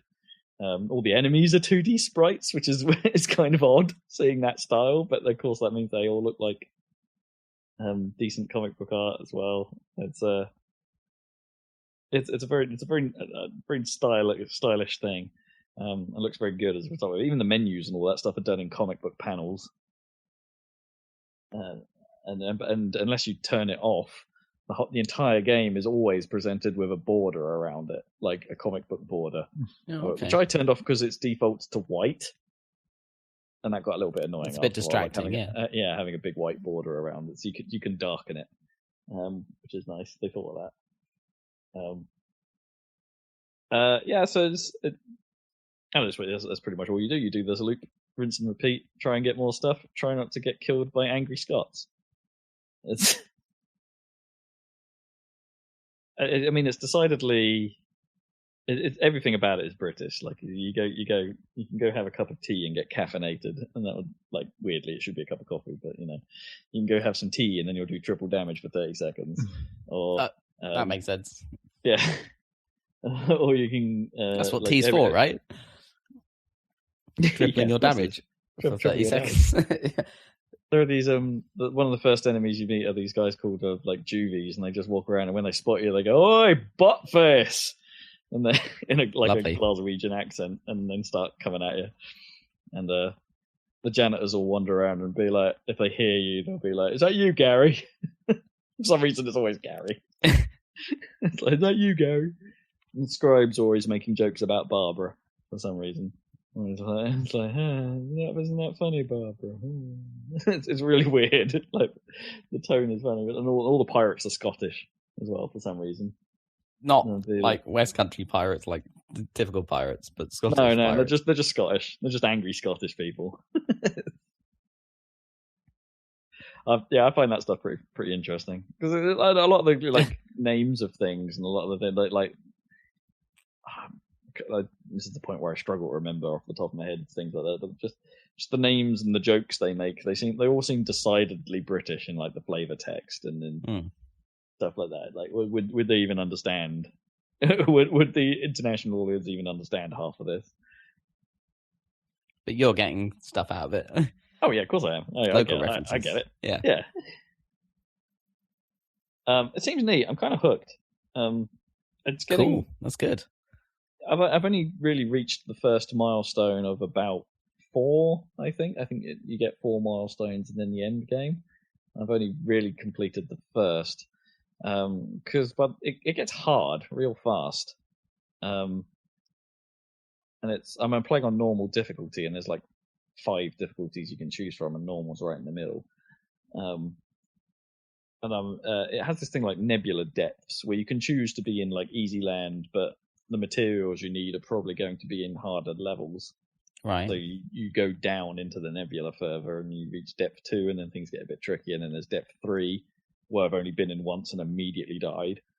But I'm pretty sure the gear I need for the next milestone is in depth 3. So that's kind of like, okay, how am I supposed to do this? So this is, and to a point, this is where the roguelite elements come into play, in that anything you craft, any objects you craft, any materials you gather, you keep between runs. So if you die, that's you keep all the stuff you've managed to craft and all your actual materials. What you lose is your classic It has a classic fuel and food system, like from FTL and other things where and stuff like that, where you can only jet around if you have fuel, and you can only stay alive basically if you have food between each one. You gain health if you've got food between a jump, and you'll lose health if you start to starve between jumps. So it's got that system as well, and all of that resets when you die. And you lose all your ammo as well when you die. That's all like refreshed and things like that. And at the start of a run, ammo is a real problem, because if you run out, you haven't got a melee attack, you've got no way to defend yourself. So basically running out of ammo is pretty much a game over. Right. You're basically stuffed if that happens. Yeah. Which is harder at the start of the game, because you've only got your basic pistol, and so you can only use bullets as an ammo source. So you need your first priority is basically unlock a few other guns, so you can have ammo or some way of defending yourself. Get some explosives and at least run away, or hope you survive long enough till you find some more bullets on the ships or something like that. So it becomes a little bit easier once you start getting more guns. What I'm really struggling with is just survivability at times. It's like I've upgraded my jacket, my armor a number of times, so I have a lot more health than what I started, maybe about 3 times the health of what I started. But as soon as I get into a difficult fight where there's lots going on, that can whittle down very quickly still. And I don't feel like I've got the firepower to fight back. And maybe that's the point. Maybe I'm not supposed to be fighting back. Maybe I'm supposed to be being more stealthy. But I don't know if the game's all that good at that side. If you're walking around, you don't alert enemies to your presence. They won't come actively looking in your direction. But then you'll probably stumble upon a security camera, of which the only decent way of dealing with it is destroying it, or an automated gun turret that you really can't get past because they'll spot you instantly and have perfect aim. So you'll probably lose some health if you try. And that noise can alert people to your presence and start drawing enemies in your direction. And also, you can't just eliminate everything on a ship and be done with it and be in safety, because there are these rifts that spawn enemies every now and then. So even if you think you're clearing out a place, if you spend too long on a ship, you're just going to be having more fights. So there's also this impetus of doing things fast, which is kind of flies in the face of doing things stealthily. And it's like, I don't know, I mean, it's trying to walk a balancing act between the two, because that's what makes these games tick, I suppose, and that there are ways of doing it, there are approaches. But like, as things have got harder, I've not really found my run and gun approach being particularly helpful. Yeah, working out as well. Stealthy approach is just too slow because too much stuff spawns. You're working against the clock as well whenever you're on these vessels, because you have a limited oxygen supply. So I don't know. I think as it's getting harder, it's getting more annoying than it is entertaining. Oh, I see. So it's not like, the skills you've learned haven't meant that, like, as it gets more challenging, it gets more enjoyable, because... No, I think it's just something about the combat where things are just slightly too good a shot, in that I can't avoid getting hit by too many enemies. They sort of... they're quite good at aiming at where you're going almost precisely, so you try and jink around in order to avoid a few shots, but you're probably going to get hit by some. And so when things just get very hectic, if you've got a lot going on, it's like, you're going to get hit, you're going to take a lot of damage, and like, I don't really feel like I've got much in the way of like being able to run away too much, because chances are I'm going to run into another fight by doing so. And I don't know, it's maybe there's something I'm missing, or something I'm not quite grasping, some loadout that I haven't understood, or something like that. Because you can only take, when you go into a ship as well, you have to choose what you take with you. You can't take all of your weaponry. You've got 3 slots, or at least I've got 3 slots at the moment, and you can only pick 1 gun from each category. Right. Or 1 device from each category, so you're limited with what you take. Like, so I'm always tempted to take Zapper with me, because it means if I come across one of those automated gun points, I can zap it and knock it out for a while. And if it's knocked out, I could, if I want to, I could use 8 bullets to destroy it, and then it's permanently out. But if I don't have the zapper and I brought it with me, it's like, okay, what choices do I have of actually doing this? I suppose I could rift it, which means I can zap it into like a holding buffer in this rift gun, but then I've got to put it down somewhere if I want to use my rift gun again. Right. And it's like, well, where do I put it? I could put it in a door that I'm never going to come back to and then lock the door behind me. Which is like, and all that takes time. Time I'd rather spend looting the place. Yeah, So of course. And none of those options really help if I'm in a huge firefight, and then I kind of need more explosive stuff. But explosive, you don't tend to be able to hold too much explosive ammo, like grenades and stuff. So it ends up, yeah, I'm hitting a wall, basically. I'm hitting a wall, and I'm not progressing past this point. But it's got a lot of style. It's an interesting thing. Yeah, you're appreciating the style. Yeah. Cool. Yeah, it's definitely got that, like, oh, I'll just loot another vessel thing about it. And then that was probably going to be your last, because you'll die. Okay. Also, the pirates are really, if you do end up facing the pirates are really hard. Like, in order to escape from them, that like they'll have a couple of super tough troops around the ship, and they know where you are at all times. Right. Like they don't move particularly fast, but the pirate commander is like shouting where you are, and they get to FTL. And it's like, and you're like, okay, great. Like, they know where I am. Like, make sure I'm not cornered in here. Because as soon as they see you, they have a hit scan weapon that just drains your health pretty quickly. So you've got to either deal with them or just try not to come across them. And in order to escape from a vessel when the pirates are on you, you've got to release the tether that they have. So you've got to find a specific point on the map anyway and release the tether, and then they won't be chasing you anymore. And it's like, yeah, all of that is a bit much. And sometimes you can't avoid the pirates. They'll just be on the route you need to take in order to get to the thing you're supposed to be doing. It's tricky. It's hard. Also, it doesn't have cross-save, which I'm annoyed about. Oh.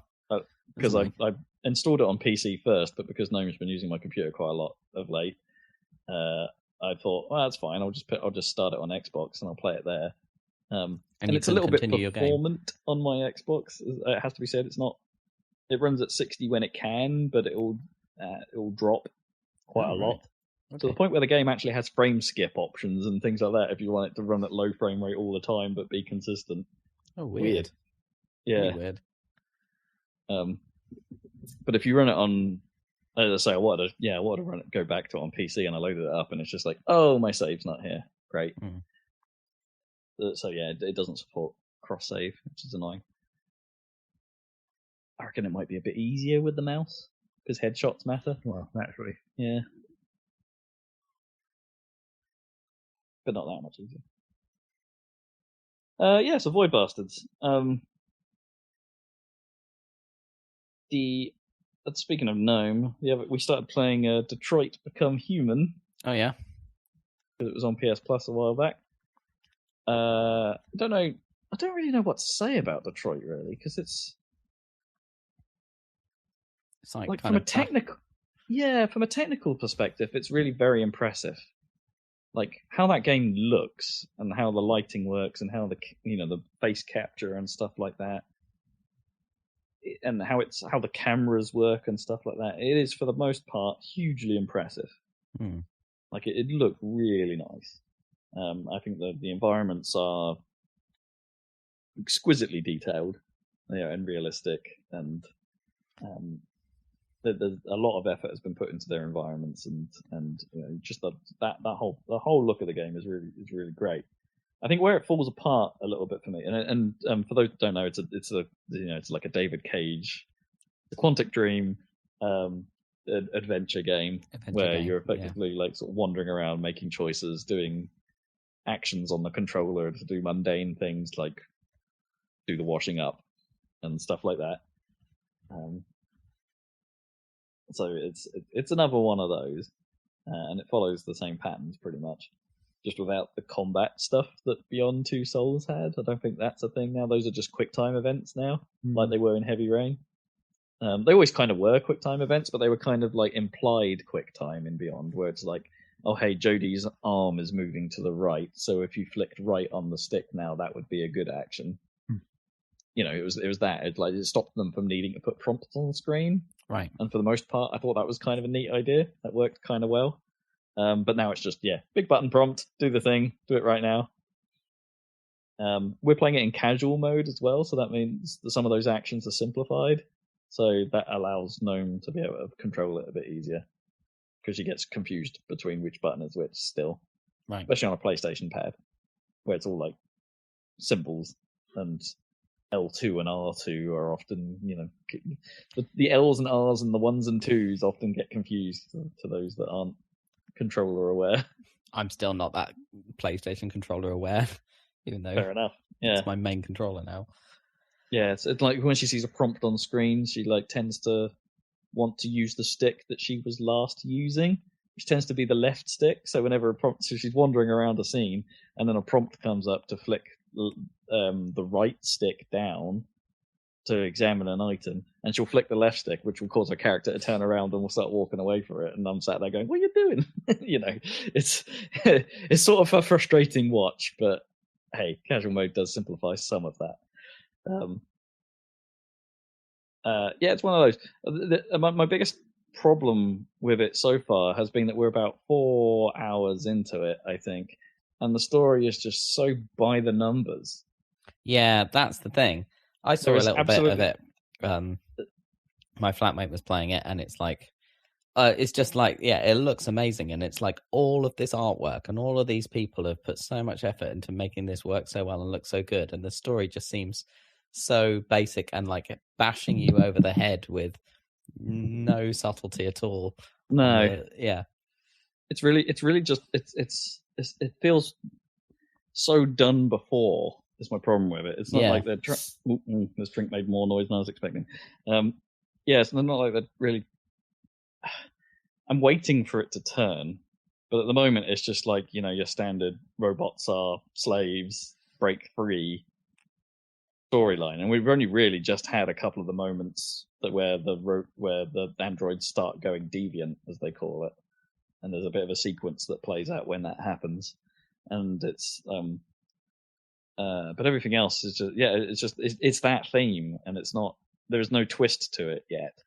My favorite was the stupid buses, like the Rosa Parks buses, where the androids have to go on the special section at the back of the bus. Android compartment. Like, for God's sake, that's so stupid. And how a lot of androids sort of enter this weird state when they're waiting for things, where they're sort of like on standby. They're not really responding to things. So they'll just stand in bus stops totally upright and still, and they'll be in the compartments in these buses upright and still, sort of not really respond to outside impetus when that happens, and outside stimulus or any stimuli. Is impetus right in that context? I'm not sure. Definitely stimulus is right.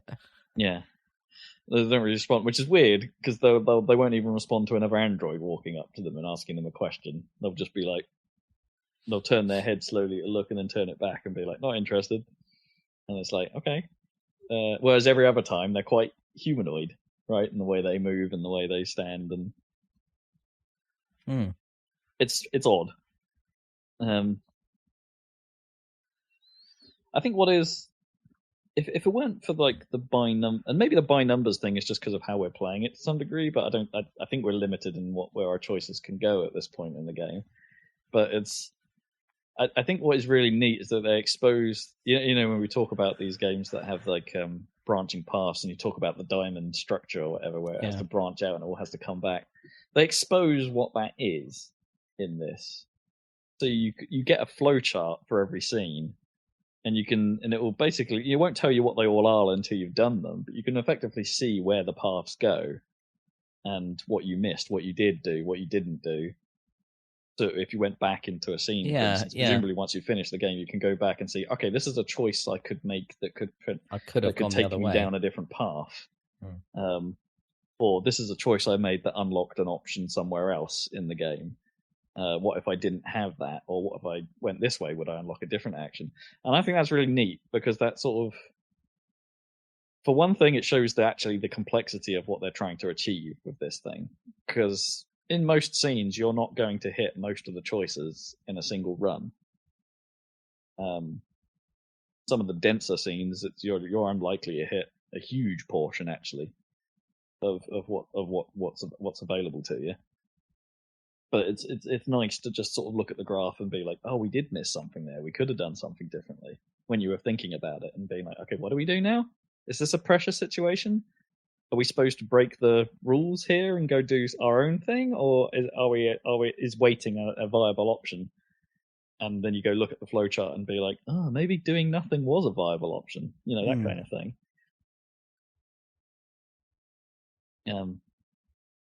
And just how much I think a lot of thought has been put into these branches. It's just like, it's just wrapped around a very bog standard sci-fi plot at the moment. That isn't intriguing. Yeah, not yet.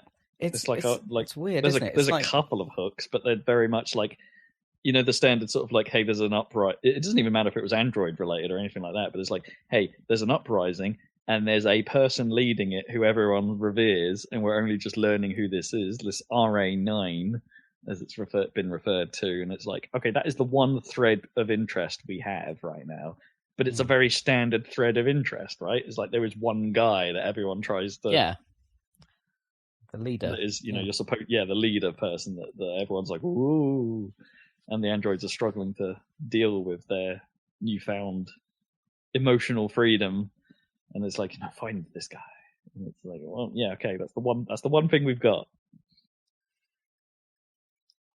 But anyway, we're only 4 hours in. David Cage games tend to be longer than you expect, for better or worse. It just seems like adventure games, like all that kind of thing, like the technology overtook the, you know, in the old days, like adventure games were much more, you know, obviously they died off or whatever, but they were very popular when the technology was so basic that the writing had to carry the whole thing, and the artwork, obviously. Yeah. But then something happened where now the technology is amazing, but no one seems to, the writing doesn't seem to be pulling its weight.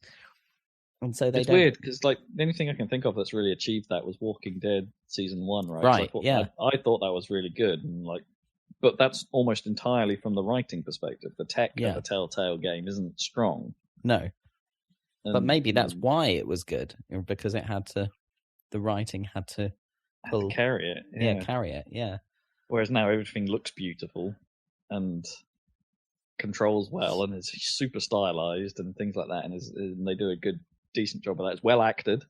Turns out Kara, it took me a while to realize this. You know, Kara from that Gamescom demo and is in this game as a main character. Right. She's in The Tick on Amazon Prime, and I was like, oh, I recognize her. So I don't know if that Kara demo is what got her a gig for Amazon Prime's The Tick, but it was weird. It's just like, oh, I know you. Got no Willem Dafoe in this one though. So, you know. It's kind of how I feel about the newer Deus Ex games as well. It's like they look amazing and the gameplay is pretty good, but something went a bit awry. I remember having a discussion. I think I talked about it on the podcast at the time, but it was like the first time I went to EGX, and I sat in with my mate Eddie on a sort of one of those question sessions with a games writer. And we were asking him all these questions about, do you think games like writing is maturing and stuff like that? Yeah, is it? Or is it even getting better overall? Yeah, that's what I mean. I think his opinion at the time was like, hey, the highs are higher than they have been in the past. But which is, I suppose, is true. This was in the age when the first Tomb Raider game had just sort of come out, and Uncharted had clearly and I think Last of Us was out at that point and things like that. So there was they're very strong, aren't they? Yeah. Yes, highlights of like, hey, it can be done really well. Like we've proven that this media can do this stuff. But also it was the year that Tomb Raider was happening, you know, and then I wasn't big on how that's written and things like that. And then it's like it's not pervasive enough in our field yet, in like where it needs to be. Yeah, there's only a handful of like really well written games every year. Yeah, and often they're the indie games, right? I mean, I don't need every game to be an absolute writing masterpiece. Of course not. But if it's a freaking adventure game, really like need it. Yeah, Detroit needs it. Yeah. And it's not really working just yet. It is a bummer. I think that opening scene so far, you know, the one that we've seen in all the demos, the like Connor negotiator android talking down the android that's gone a bit mad and has killed the family and is threatening to jump off the building with the child in hand. And it's like that scene is actually probably one of the best ones in the game so far because Show off the best one. It feels well done. The choices feel meaningful. It feels the most natural of everything that's happened so far. And also the one where you think, oh, how is this actually going to play out? More the questions in your head are more prevalent about, okay, if I make this choice, what's going to happen? If I do this, what's going to happen? Everything else has been like, well, this is going to go badly if I do this choice, or it's telegraphed that, hey, the kid's going to be angry if I steal clothes from this washing machine because she said we shouldn't steal, and stuff like that. It's like, okay, so I've got to set a good example for the kid, and like, so I want to play this out this way, and it's going to go like this, and it's like, yeah, I kind of know where it's going. Anyway, that's Detroit. It's interesting, and at least it's a game no one will play with us, which is rare. So that's something. But let's get to the main event, shall we? Yeah. Gears 5 came out. Not Gears of War 5. No, it's just Gears now. And how is it? That's a question. It's good. It's good. Better than 4? So far, yeah, I would say it's better than 4. I'm not convinced it's still as good as Gears 1 just yet. Seems like it's lightened up a bit, has it? Or is it a little bit? In what sense? Just a bit less doom and gloom as those original games, and a bit more irreverent. Oh no, it's pretty. I mean, Gears 4 was the lightening up, and I don't think that worked. Oh, I see. Right, that was where the tone of the character conversations was a little more, I don't know, modern youthy, shall we say? A little more, like not really saying anything jokey particularly, or taking the pissy like I suppose Gears 1 was. Gears 1 was them constantly like deriding each other pretty much. And that's why that worked. That was that character's dynamic. This was people saying stuff and then being all like, I guess that's a thing, kind of. Or like Dell's whole thing is like he'll say something and then be unsure about it. That kind of thing, which doesn't quite. You weren't these gruff military types. You're these sort of like youngsters, doing this thing and not being. And then so it was lighter in that sense. But I don't think that really worked in the Gears universe. I think now, I would say the plot so far in Gears 5 has definitely been a little... It's sort of heavier, because like things have got a lot worse, as they tend to. Things have to escalate. Yeah, of course. In the first act is basically like the war beginning all over again, kind of thing. Like the war becoming a war once again. And so, yeah, it's got some cinematic bad times. That's for the return to destroyed beauty aesthetic of their cities and stuff like that. And back there, yeah. I mean, it's that original sort of design philosophy, or that's coming with it. Like, there's no, you're never really fighting in a pristine building. It's like everything's already messed up by the time you get there. So it's got that kind of vibe going on again, and it's I'm digging that. They seem to be like leaning more into the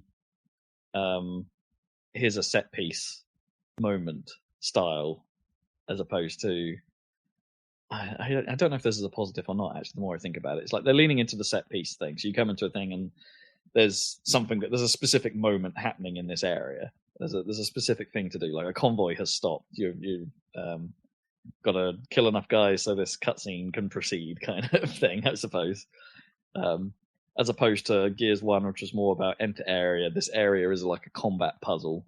The Halo thing, I suppose, where it's like it's laid out in a certain way for you to deal with the enemies in that layout. Whereas this is like I never feel like the combat challenge is all that exciting in Gears, both in Gears 4 and 5. It's always like I can pretty much camp out here and shoot everyone. It'll be fine. I can shoot and gallery my way through this. So you don't have to like move around and get. I don't feel like I need to move as much as I needed to in Gears. They're trying to mix it up a little bit in Gears 1. Sorry, they're trying to mix it up a little bit in that you've got some abilities like Jackbot's with you the whole time now, and it can be controlled to some degree. So you have abilities on it, like you can stun a set of enemies that, like, if they're behind cover and it's a bit of an awkward shot, you could stun them so that when they stand up, so you can shoot them freely for a bit. Or you could assign like a temporary shield, so you could actually do a run somewhere without fear of getting hurt whilst you're running over a bit of cover, for instance, or to reposition yourself for a better shot, you can just stim up and get a bit of a shield for a bit. Oh, right, okay. Or you could replace that ability with a pulse, so you could see where everyone is, and you have them highlighted in your vision for a while. So there's these new abilities and stuff that add a little something to the proceedings. So that's nice. But yeah, I don't know. There's something too simplistic about the combat again. It's not really sitting with me. A lot of the sort of bigger foes I fought tend to be things that just sort of stand in place. This is where I'm sitting. I'm a big guy. Come at me, and it's right, okay. That's not that interesting. They've thrown a lot of the bad guys from Gears 4 at you very quickly, so I think most of the stuff I'm going to see from here will probably be new bad guys, because like most of them we've already, like, from the first game I've now seen. So it's like, okay, there's room for me to still be surprised. But there's like Act 1 basically ends with a Brumac fight, or Swarmax as they're now called, and it's just not that good, because you're like it comes crashing through the wall of a building, and and it's just standing there right in front of you, chain gunning at you, and it can't really get any further, so you shoot its blisters until the cutscene happens. And even if you go outside, like, it doesn't really turn around and follow you around, and doesn't try and crush you. Like, there was a Brumac fight at like towards the end of Gears 1, I think, where you're, it might be relatively near the start, where you're sort of leading it around an environment and trying to get it into places so you can do things. Oh yeah, I remember. So you can get it caught in an electricity tower and stuff, and that's just a hell of a lot more interesting than what I'm doing here, where this thing's just standing there gunning at me, and I just have to time when I'm shooting back at it. Admittedly, the cutscene featuring Cole that plays out that ends that fight is really cool. Because Cole. But yeah, it's just there's something about some of the fights that just feels very static, not that interesting. That is until you get to Act 2, at least, where there's a bit of open worldy stuff going on. All right, okay, I heard that. It's like an open world area. You're freely able to sort of, the skiff we saw in the trailers, with like the wind sort of sled. Right, yeah. It's like you drive that around, and you've got like a bit of an area you can explore, and there are secrets to find, and optional. There are secondary objectives in this big open Gears area. Game. Is it like a map full of glowing icons that you need to go and? No, you don't know where. You basically only know where your main objective is. Everything else you have to discover yourself, and it's not a huge area. I don't want to big this up like as a massive thing. I think there's more of it to come in this act. Like, I'm not done with this style, and from what I know, there's another act later on where you come across one of these areas again. But you can basically explore a little bit. Now I've got to a point where I'm doing a main storyline, and it goes back to traditional Gears. But then I think there's a bit after that where I get back on the skiff, and there's a bit more of the area I can explore. And that's what that act is, rather than just being like a linear story, a path. It's sort of set in this bigger open environment. And I think in this context that works, because the context of the story when you're doing that is there's a reduced sense of urgency anyway. You're not like, for like one of the few times in a Gears game where something doesn't have to happen right now. Kate, as we learned from the trailers and stuff, is sort of on a mission of self-discovery at this point to try and figure out what's up with her past, what is her connection to the Locust, and why her talisman had that weird Locust symbol on it from the end of Gears 4, which they do in a recap at the start of the game where they literally say previously on Gears, which I'm all in for. That's cool. Previously on Gears. So the sort of reduced the fact that you can go around and explore makes total sense. It's like it's not a race against time. Not the suicide mission or whatever it is, like any of that stuff. For Mass Effect, it's like it fits. So I'm having a good time. Is basically what I'm trying to say. I have reservations, but I'm having a good time. Also, balance. It's incredibly pretty. Yeah. Okay. So I'm playing the PC. I'm playing the PC version on my 1080, and I'm only playing it at 1080p because that's the only thing I can't output 4K or any higher resolution than 1080p to my TV without taking a frame rate dip or at literally a refresh rate dip. All right. I'd have to turn it to 30 hertz if I wanted a higher resolution, but I want that 60 because this runs at 1080p. Everything runs at 60 just perfectly. Oh my goodness. Awesome. And I'm running it at ultra settings, not insane settings, because apparently insane has a huge performance impact without too much visual gain. Much gain, yeah. Okay. Yeah. But it's lovely. It really is good. The character detail in particular is quite incredible. Yeah. Awesome. And just the whole thing moves at pace. There's particles everywhere. There's lovely destruction going on. It's really great. It's just super great to look at. In typical fashion, I have one complaint, and that is, hey, you made the entire game run at 60, even on Xbox One X, like you can get a 60 FPS campaign, but you didn't bother making your fire and smoke effects animate at 60 frames per second. Oh no, typical. It's like your fire animation is just like, a bitmap or like a sprite or whatever that animates at 30, and it's like, what? Why did you forget to do that? Like, and some of it stood out to me pretty early on because there was like a smoke in the air thing, but it wasn't like a smoke simulation or anything like that. It was just a texture, but it was animating slightly lower frame rate than everything else that was going on. It's just like, you've put all this effort into making this ridiculously beautiful game, and some of these, and you just didn't do these two styles of effects. And there's a lot of fire in Gears. Let's not downplay this a bit. There's quite a lot of stuff on fire. It's a weird decision in an otherwise amazing looking presentation. It must be. I mean, why do they make? Why does this seem to happen? It's odd, isn't it? Is fire really that difficult, or does no one record fire? Like I imagine, because most are there of these other fire textures textures come from that someone are animating it at 60, or is it some limitation that the texture That's animation? a good question. I don't know. I think most of it. The problem is I think a lot of it is dynamic effects rather than needing to rely on a texture updating. Yeah. So it might be a choice they had to make, but I don't know. Just like for the console version, I would be more forgiving, but for a very, very good PC port that goes above and beyond what they've done on console.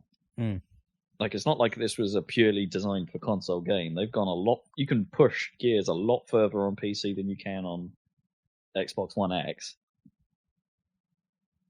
Yeah, I imagine. It just seems like a really odd choice.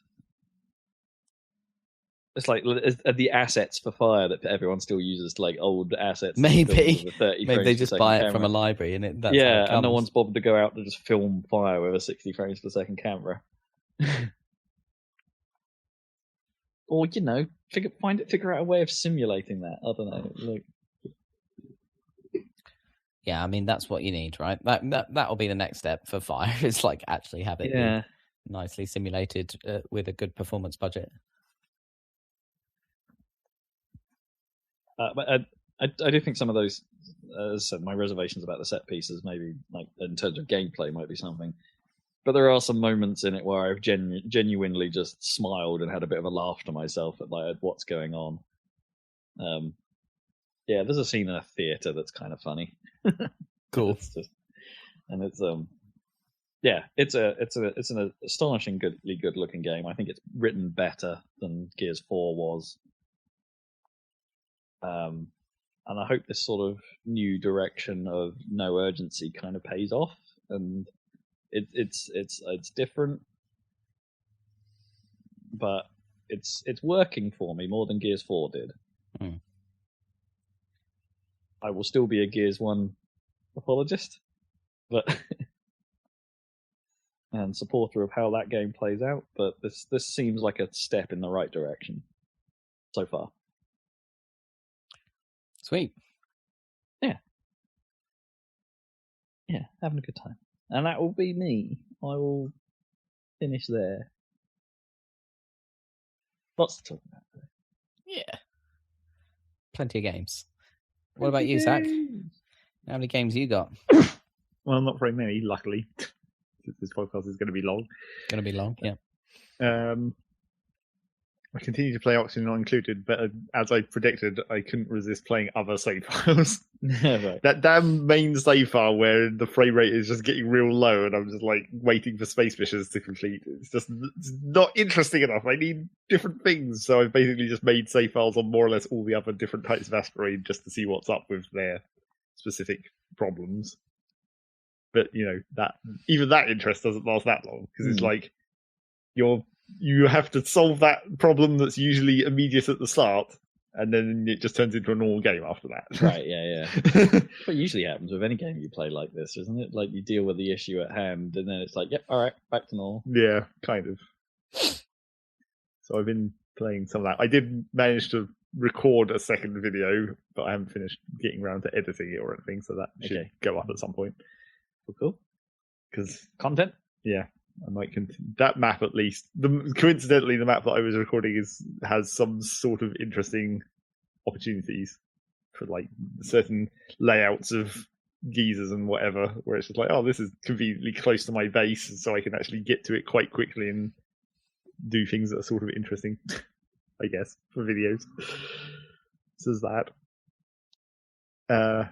That is still technically the main thing I've been playing, but as I said, not much more to talk about it. Play some Rocket League, naturally, as you do, because Season 4 has started. Season 4 has started, yeah. And the unlocks are marginally less crap than the Season 3s were. I think they're on par. I don't think they're. I didn't think Season 3 was terrible. I don't think they're amazing unlocks either way this time. But... No, well, I think these ones are better, but fair enough. But the car's all right. Yeah, the car is at least the rally car. I mean, the other cars haven't been bad either, really. They're just sort of generic cars. The rally car is marginally more interesting for that rally aspect, I guess. No, because there's not too many that actually kind of look like normal-ass cars, right? In the game. Because this one looks a little bit more like the Takumi, I suppose. Although arguably all the previous Rocket Pass ones have been like almost too normal as well, which is like a generic sports car. I suppose the first one, was kind of like a Nissan GTR, I guess. I suppose. Just give me another van. Clearly, that's what I want. Yeah, let's have another box. But no one wants that. I want that. Yeah, I do. Yeah, I'd quite like to see that. But no one. That's just like no one will think that's cool, and that's what you require in unlocks for a paid thing like Rocket Pass. Well, can they have a van? You want cool things. Well, yeah. Can we have a van that's a little bit like what's an iconic van? Well, you're talking about the GMC, basically. Yeah, GMC custom. But then that wouldn't be in the Rocket Pass. That would be a separate thing, like the Knight Rider car and all that stuff, and the fucking Ghostbusters.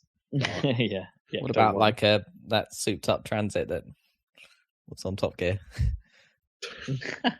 That's not like distinct to the outside though. That's like an internal thing. No, but Transit will do. I mean, it's got to be a Transit.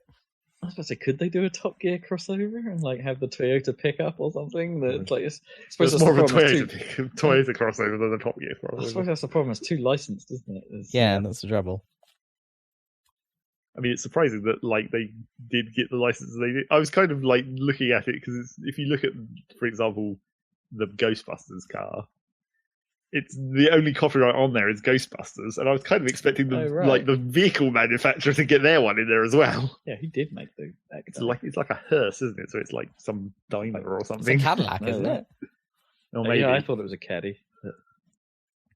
But yeah, it's just like that. It's only got a copyright for Ghostbusters, not the car manufacturer, which I thought was kind of weird.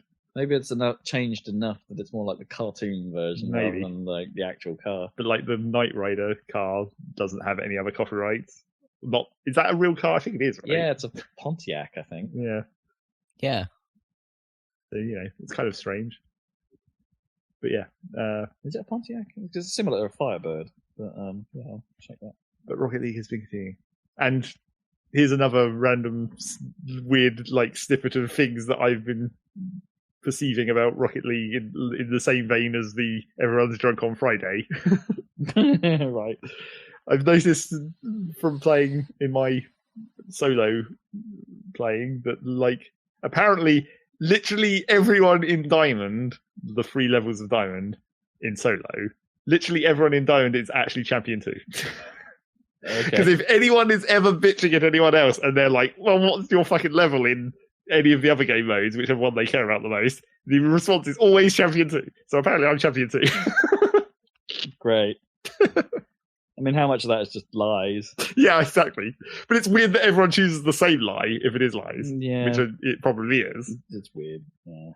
You can't trust anything like that. I mean, It's like, what's your regular? I mean, we've come across that a few times. Well, Haven't we? yes. It's like, yeah, I'm freaking Diamond in solo mode, and it's like, well, great, go play that then. Yeah. but like, I mean, arguably it might actually be right, I guess. It is a Pontiac Firebird. I was dead on. Like, that might actually be the truth. Because, I mean, like, theoretically, I got to champion... Wait, which order is it going? 1. 1 is the lowest. I got the champion 1 in solo once, so theoretically I'm better than that, because solo is the land of bad teammates. So maybe I actually am champion 2, who knows? It's just I don't play modes that aren't ganked by bad teammates. Sure, yeah. I mean, that includes when you're playing with us, I assume. Well, I mean, it's not ganked by bad teammates when we're playing in the Dream Team. It's like that is just our level as a team. Yeah, because you guys don't play as much. So, you know, yeah. I'm never going to be able to put in your hours. No. Got other games to play, man. Sometimes. And then I guess the last thing that I played, because this is weirdly not, it's been another one of those weeks that I say quite often where I felt like I should have been playing things, but I never got round to playing anything. The only other thing that I really did play was we went back into Stormworks for like a real brief period. Because then it's that game, much like Space Engineers used to, just does regular updates every week, like every Thursday or whatever they put a patch out. So there's always something new being added. But we were really waiting for performance updates, of course, because that was our big problem with the multiplayer. And it seemed like from some of the more recent patch notes there had been fixes. So we went in there to see what was up. And the first thing I went to test is the thing that I've done every time we've went into a multiplayer game is I can pick up a tube. Can I pick up the fueling hose and have it function in a logical, physical way? Because that never worked in multiplayer. Was that when you weren't the host? Yeah, when you're not the host. Right, yeah. That you can't like deal with fuel lines for some unexplainable reason. And that works now. Oh, okay. So I'm like, holy shit, maybe it's good. But then we discovered there's a different bug where like we couldn't work out why, because like the first time we played it was totally fine and we were like, oh, fucking great, we can just play this. It's all good. It doesn't lag horribly whenever anyone goes near a wind turbine, which was the other major performance issue we were having, or I was having. It's a client thing again, I think. Right. Or it might just have been my machine, because my machine's way worse. But then we discovered that there is a different performance bug that only appears in one of those ones which builds up gradually over time, which is why the first session was totally fine. It supposedly has something to do with like spawning and despawning NPCs as part of the missions. So like the more missions you do, because it's spawning more and more NPCs, it gradually builds up this weird like physics lag that only the clients feel. So yeah, we played that for a while, and it's like, oh well, that's another bug we'll have to wait for them to try and fix. So is it not something that if you just disconnected, reconnected? No, because it's like it's like intrinsic in the save file somehow. Oh, like weird. it's remembering what it's done before. And that's causing it to hiccup. Yeah. Interesting. And we did have a couple of weird physics glitches even with the NPCs that did spawn. Like there was a particularly funny one where I was like, deliver these engineers to this wind turbine. So you climb up the ladders up the outside of the wind turbine after you've got off your boat or whatever. Because we did have helicopters at that point, but there is a helipad. You climb up all these ladders, put the engineers down on the platform, and they're like, okay, that mission is complete. And then just as I turned around to like look at this engineer, he just suddenly went "Pew!" and just flew into the distance. I was like, well, okay then. Classic. At least that happened after we finished the mission. I saw a Monster Hunter video on Twitter where someone basically was it looked like the boss had got the monster had got stuck because he wasn't really attacking back, so everyone was just wailing on it. That's what you want in Monster Hunter. Yeah. Exploit the glitches. And then all of a sudden the character you're watching just flies into the ceiling. and I couldn't quite see it because I was watching it in a tiny Twitter window. I couldn't quite see if that person had died or if he just got stuck to the ceiling because it was just like camera's just awkwardly looking up. And it's just like, okay, great. Physics. Yeah, physics. And then while we were playing it, the other thing is like through all the patches, they have made some updates to like the mechanics, so it's kind of confusing if you come back, where it's like they've slightly changed the way engines produce torque and stuff, and like the way gearboxes work. So it's like you load up an old design, it's like, does this still work? Maybe. Is it as efficient as it used to be? Probably not. You might have to fiddle around with your gear ratios or reroute things to actually get it functional. Although I did load up one of my old helicopters because I'd made like a programmatical clutch or whatever, because it's got that whole programming system where you can build like, it's not really circuitry, but it's like a flowchart or whatever, flowchart representation of logic. Oh, that's cool. Where you can connect things together, inputs and outputs, and you can do custom ones, or you can like just slap down an AND gate or whatever if you need something like that. But I'd made a custom one for the clutch on my helicopter that like limits the engine RPM dependent on but it basically automatically limits it to 5 RPM regardless of like how much load you're carrying, so it automatically compensates for when you're heavier. Neat.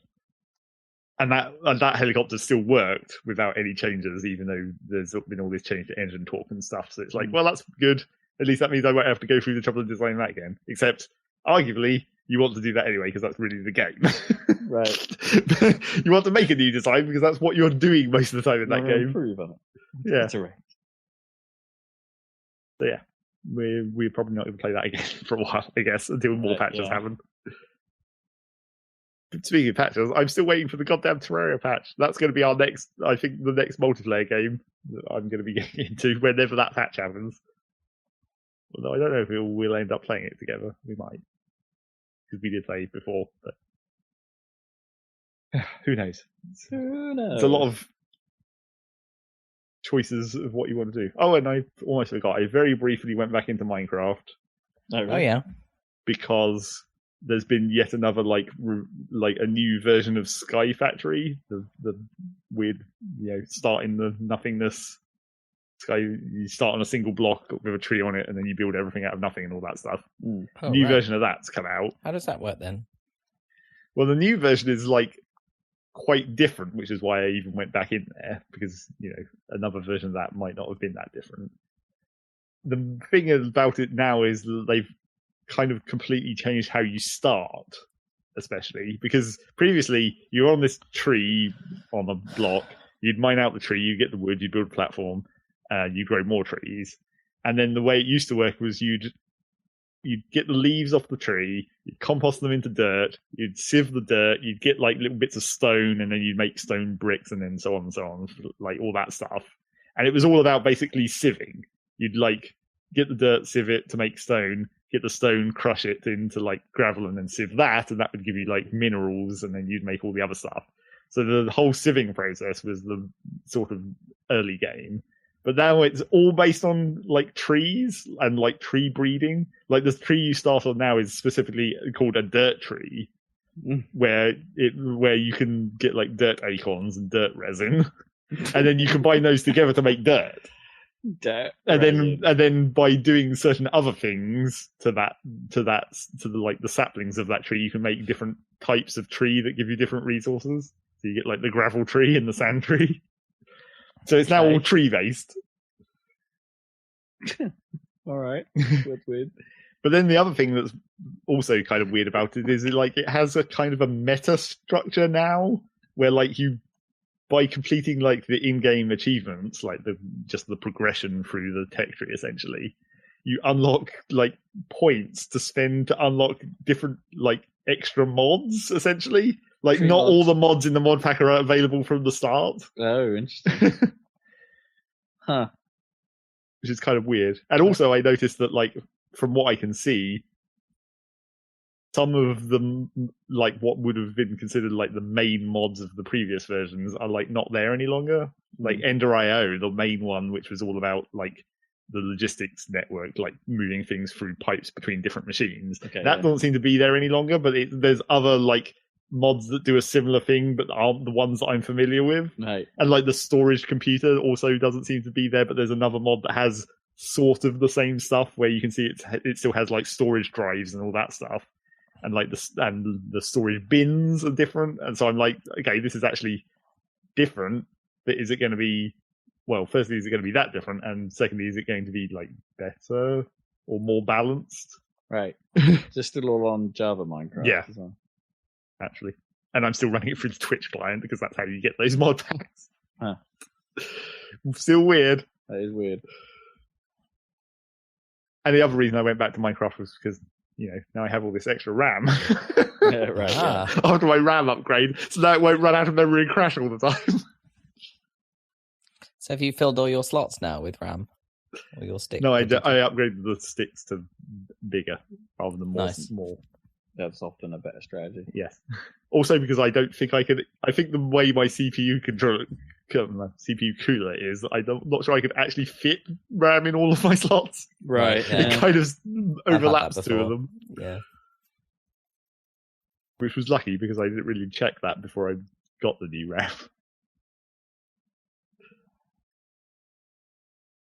It's good. So that's that, I guess. Is that a podcast? Yep, I think it might be. I think That so. would be a podcast. Yeah. Do you want the film section?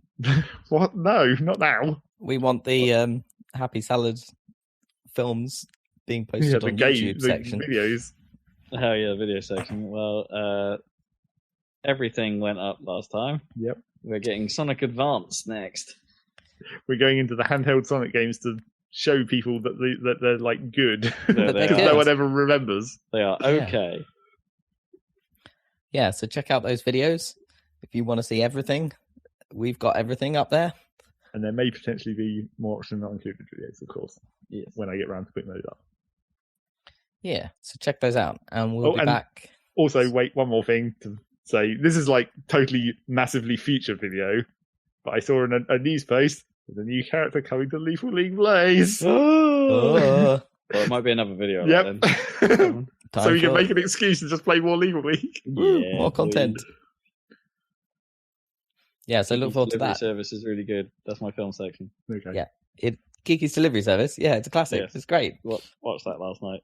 Big fan of that Ghibli. Check that out. Super good. It's super good. The cutest kitties. It's super cute. Yeah, and we'll be back in a couple of weeks for another Saladcast. That we shall. Yeah. Goodbye.